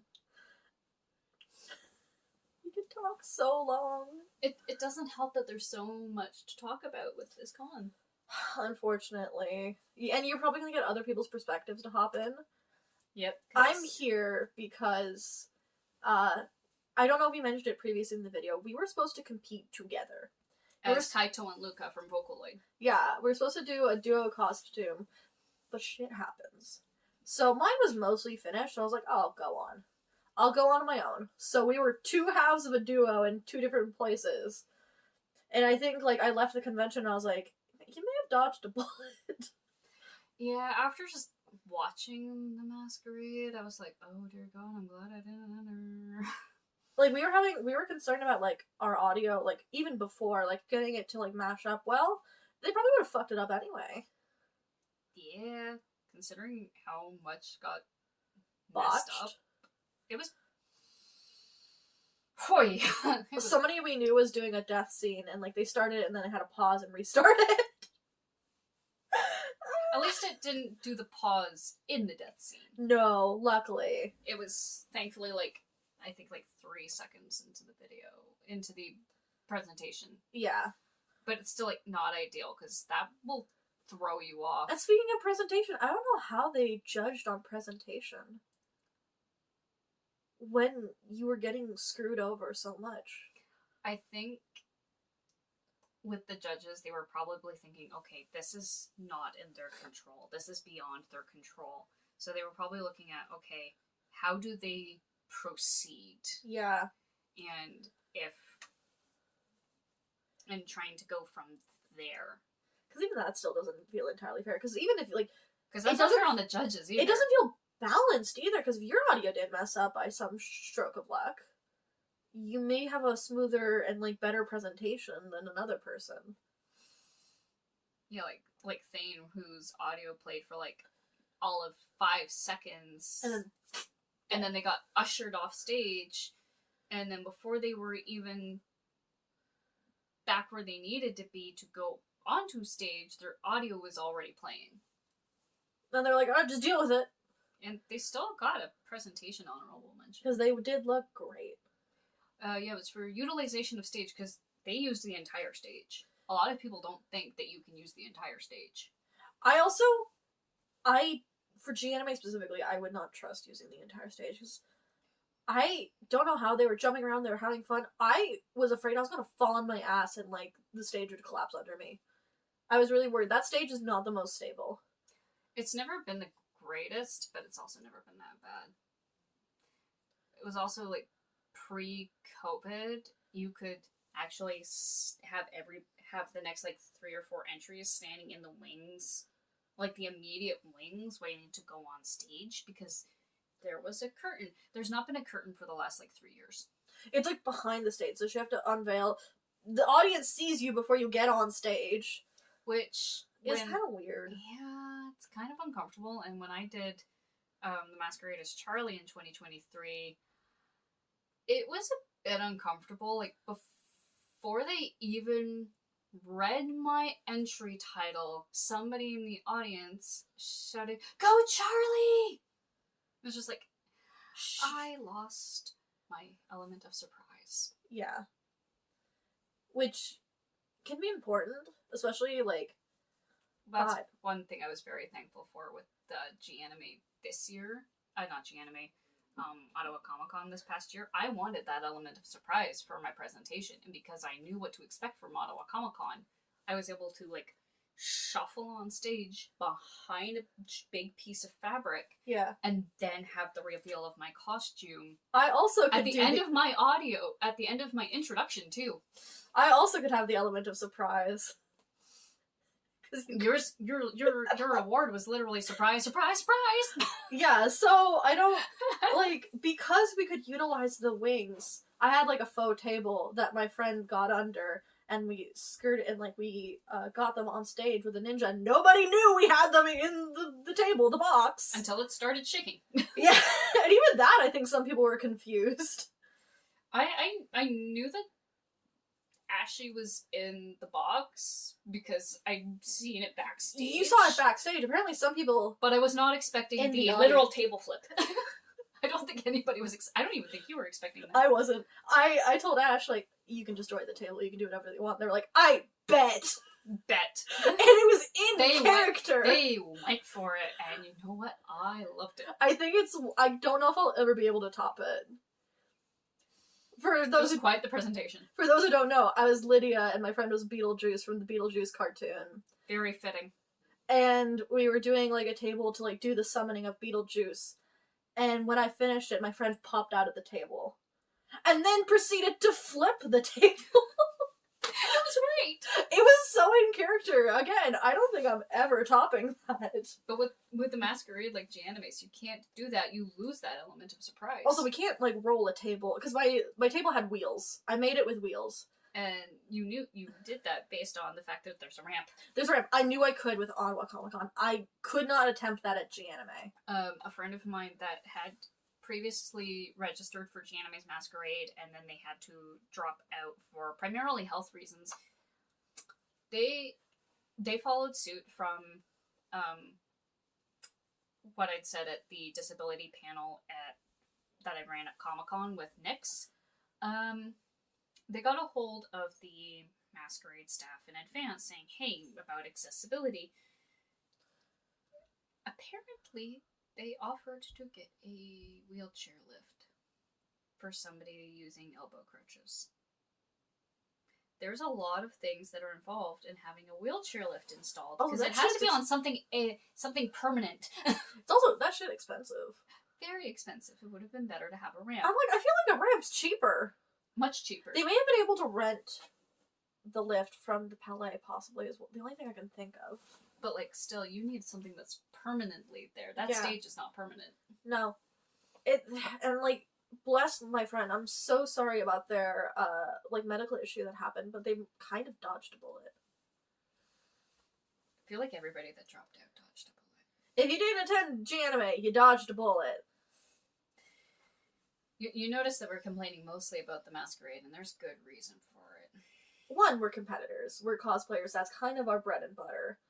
And we're competitive cosplayers. That too. There's a definite distinction there, because you are not expected to compete if you cosplay. No. That's just a fun bonus thing for those of us that want to do it. And the Masquerade is a big, attractive thing that brings in a lot of people. Not just the cosplayers. Because sometimes people that are just fans of cosplay or fans of the source material want to see what cosplayers can do. Yeah. And it's like a big thing that like the con kind of makes money off of it if they attract. Which is why the cons usually advertise the Masquerade. But this year it was like that was one of the biggest events and reasons a lot of people go to GAnime. I know people go to GAnime just to compete in the Masquerade. It's me. I'm those people. Hi, we're the problem. It's us. Not really. We are not the problem. But they failed. Miserably. F's in chat. Yeah. Like GAnime just... I'm addressing this directly to the people that run GAnime. Take the L. It's been 15 years. The con just keeps getting worse and worse. People are having more complaints every year, especially this year. I've never seen so many people the Discord after GAnime. Oh my god. And don't give me no bullshit like, it was out of our control. It was the palais. It was the... No. I'll acknowledge some things, yes, being out of your control. Like the light tech deciding to take privilege over who got what for the masquerade. If you're on a lower level of like organizational staff, like you're given what you got, but this is so far deep. It's like, guys, you fucked up. Everybody is calling this year a shit show for a reason. Like everything that could go wrong. Infamous in the Ottawa Valley scene, like Ottawa Gatineau scene. Mm-hmm. Like we're having people from Montreal going, "What the fuck happened, guys?" I have friends that live in Toronto that went, "What the hell?" Yeah, because there was another convention going on that weekend. FanCon. Yeah, that was taking up a lot of attention because it was a new con. It was bright, flashy. There was a lot of national groundbreaking events that was happening at that convention, and yet people were still like, "What the fuck's going on at GAnime and Gatineau?" It should say a lot when people are choosing to drive from Ottawa Gatineau to Toronto for an event. No, genuinely, over that. We considered it. Definitely going to do it next year. If I can afford it. If I can afford it. Because that's the big thing, is Toronto's like a 5-hour drive. It's expensive. And especially if Ottawa... But for a good con, worth it. And Ottawa Winter Mini Con was this weekend that we're currently filming in. I went yesterday for the day. It was better run. And it's free. It's just an event, I think, mostly to promote Ottawa Comic Con and other things. Yeah. If that continues, please continue it. I will be coming next year. I'll be having fun with my friends. Mm-hmm. And even if it's smaller, because, again, they know what they can run. They can run a smaller event for free with a few vendors and just to chill and have fun. Yep. But yeah, to any GAnime people who are watching, and we kind of hope you do, we're sorry for the disorganized mess, but you just gotta hear us out. Stop. Take the L.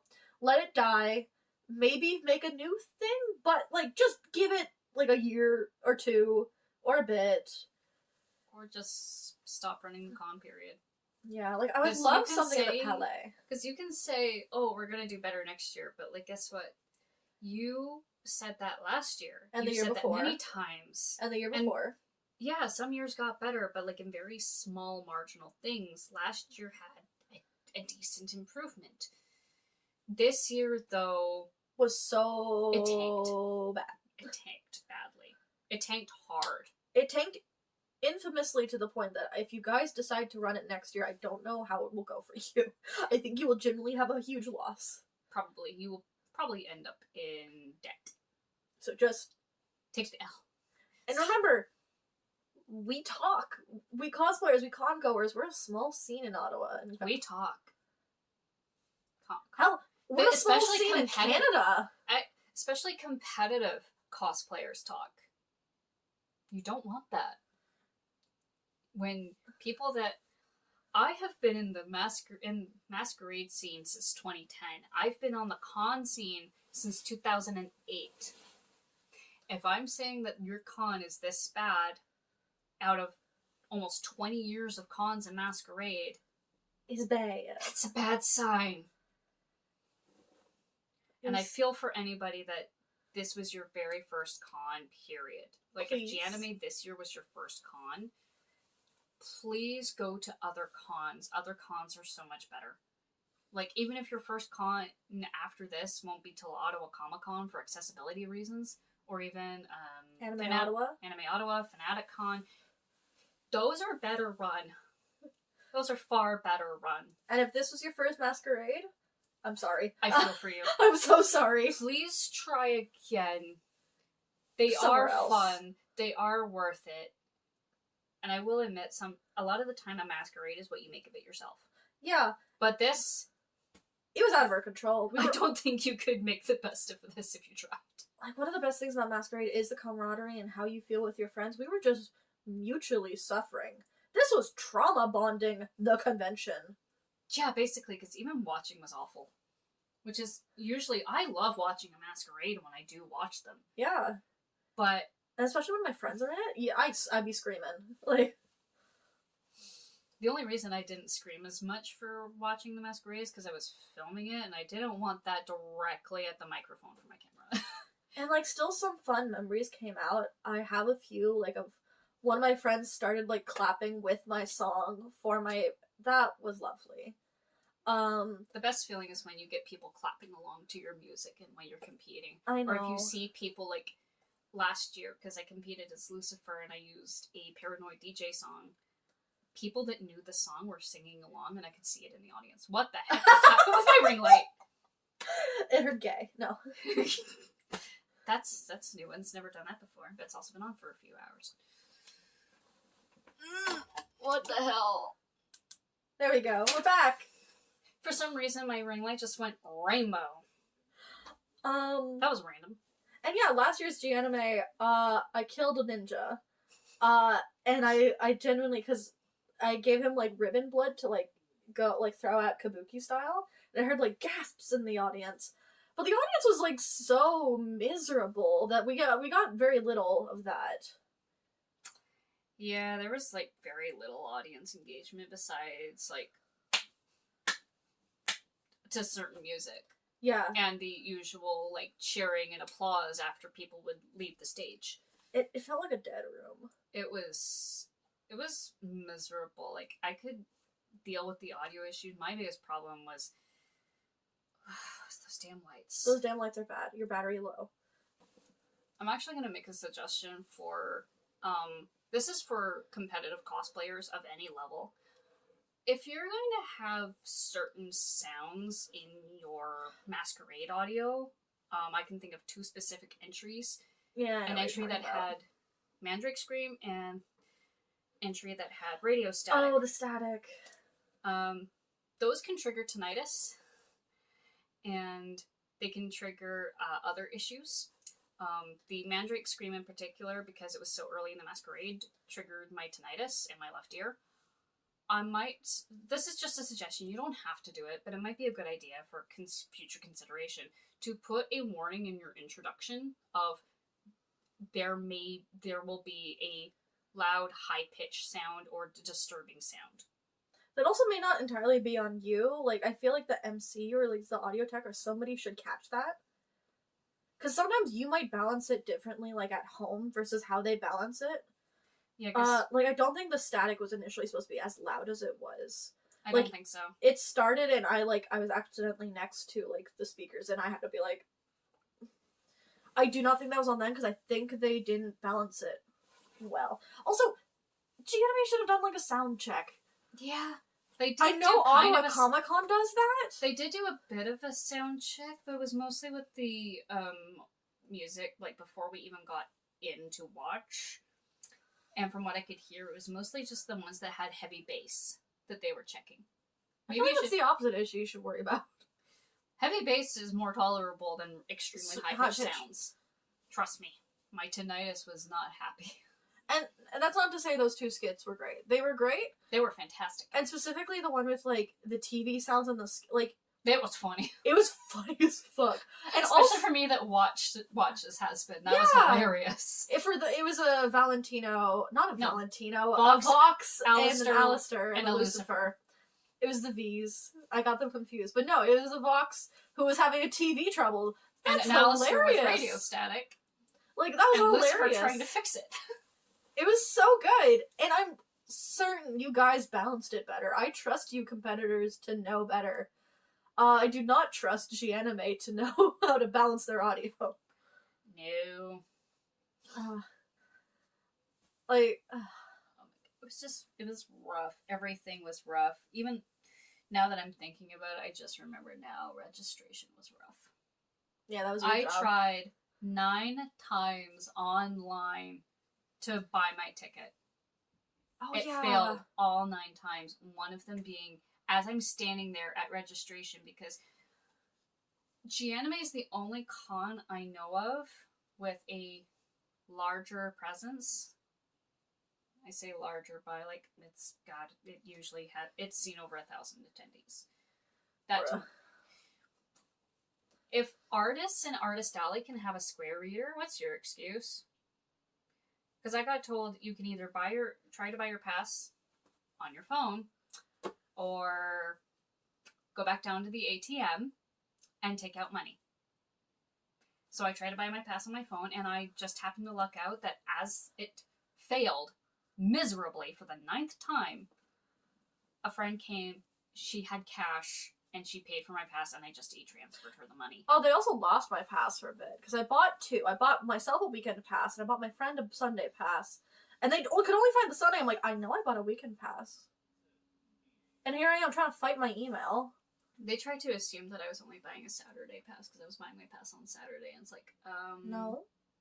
I could see assuming I'm buying a Sunday pass if I was only showing up for one day there on the last day, but maybe don't make those assumptions like on the second day that somebody's only going to be there for the second day and not come back for the third.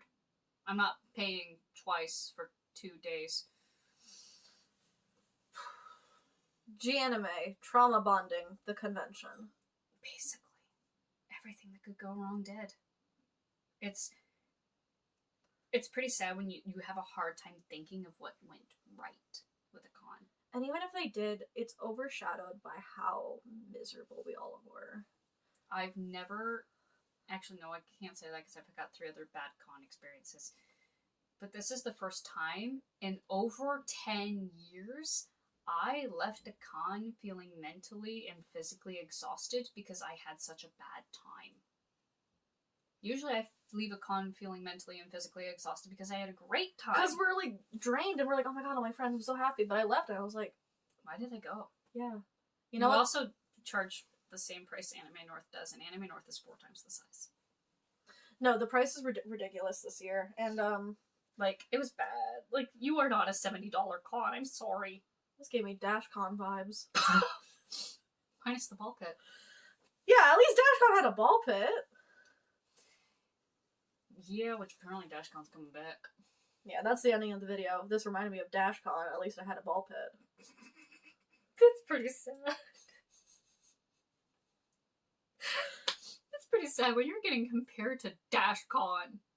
I had a lot of the similar issues that they didn't have like events to attend and things were disorganized. Put it this way, you're only 1 step above Con Nobaka. Because Con Nobaka got canceled, I think, on like it's Friday or it's Saturday. Because they didn't pay their full their venue rental. Oh, that's also DashCon. Yeah, but DashCon at least got to continue through the weekend. Con Nobaka didn't. And they also pissed off every single artist and dealer because they had something called Baka Bucks that no artist or dealer agreed to. The things you learn when you're a former con staff and you go to a con staff con. Bruh. Bruh. You know it's bad when. Bruh. I'm sure if that event ever comes back, this year, especially if GAnime will be talked about. Because, trust me, it will. Con runners talk, con goers talk, and cosplayers especially talk. We're not going to shut up about this for a while. We'll be at Anime Auto and be like, oh, remember GAnime? It'll be 4 years from now. And I we'll remember when. Do you remember, like, GAnime in 2025 when we were all so goddamn miserable? And a couple of us went and made a video for, like, 3 hours of how bad it was? Yeah, we've been talking. For a while. We probably have so much. Editing me is going to be so upset. But editing me is probably also going to be very amused. Not my problem. I'm just here to look pretty. That's true. And bitch. The things I'm the most qualified for. Look pretty and bitch? Yeah. I'm certified petty. I am professionally petty. I work in an archives. Yeah. Most of my stuff is reading people's, like... I'm specifically currently at a city archive, on placement, so... You get to see all the things. It's mostly boring, but... Like, you know it's bad when people are going and making a video like this, complaining about your con, how bad it is, or even providing some possible solutions for you too. So if GAnime staff sees this, take notes. Take notes. You know it's bad when the most boring set of cities in Canada had this going on. It's pretty bad. It's Gatineau. This will be the monumentous thing about Gatineau for a while. Yeah. Like, To try and wrap this up, like, to the people that attended GAnime like we do, I'm sorry. we are so sorry, and we hope that your next con experiences are better, and that you make wise decisions for yourselves. Especially if you competed in the Masquerade, Try somewhere else. I'm so sorry. And if it was your first one, I hope you try again. To the staff of GAnime, I have 3 words for you. What the fuck? Take the L. That too. If you're going to continue, listen to the people that have made complaints. Whether by email, video, Twitter, Instagram, whatever. Listen to them. And no scapegoating. You better not, I swear to God. We're watching. Con goers and cosplayers pay attention to what cons do. And if you try to shove blame to somewhere else, we will notice. And we will not be impressed, and you will continue to lose attendance. We have already noticed. It's pretty bad when I can say I know of about 50 people who have decided this year was their last year. And then the total might rise, because a lot of people are going and just reflecting. Some people still have yet to process. It's only been a week. When this is filming, it's only been a week, and some people are, like, still wrapping their heads around their experience. I know I had to talk to, like, my work wife, because she's also a previous cosplayer in Congoer, and she went, what the hell? What the hell was that? That should tell you a lot. But we're going to end it here before we get into another tangent about how bad it was. If we do not stop now, we will continue until it's dark outside. And it's already, like, we started filming at, like, 2, and it's, 4:45. We have opinions. Cosplayers have a lot of opinions. Certified yappers. Yeah, basically. That's why so many of us have YouTube channels. I should start one. I have a YouTube and a TikTok, so some of this is also going to go onto TikTok. It should. Be afraid, GAnime, be afraid. But Alright. if you made it through the entirety of this video, Thank you. because we know we talked a lot. So did the 2 of us. It was just you. It wouldn't be as bad. Oh, I probably still could have gone for a while. No one would have stopped you. That's true. Not that you really stopped me now. I didn't stop you. And if you want to find me, I'm going to plug myself again. I'm Fantomie at, so spelled Fantomie. You can mostly find me on Instagram, and if you want to bitch about GAnime, feel free. I'll put her socials down in the description box below. But yeah, thank you for watching. Hopefully the next video is not a bitch fest. Make good choices. Make good choices. Choose your cons wisely. And to GAnime again. Good luck. Burn in hell.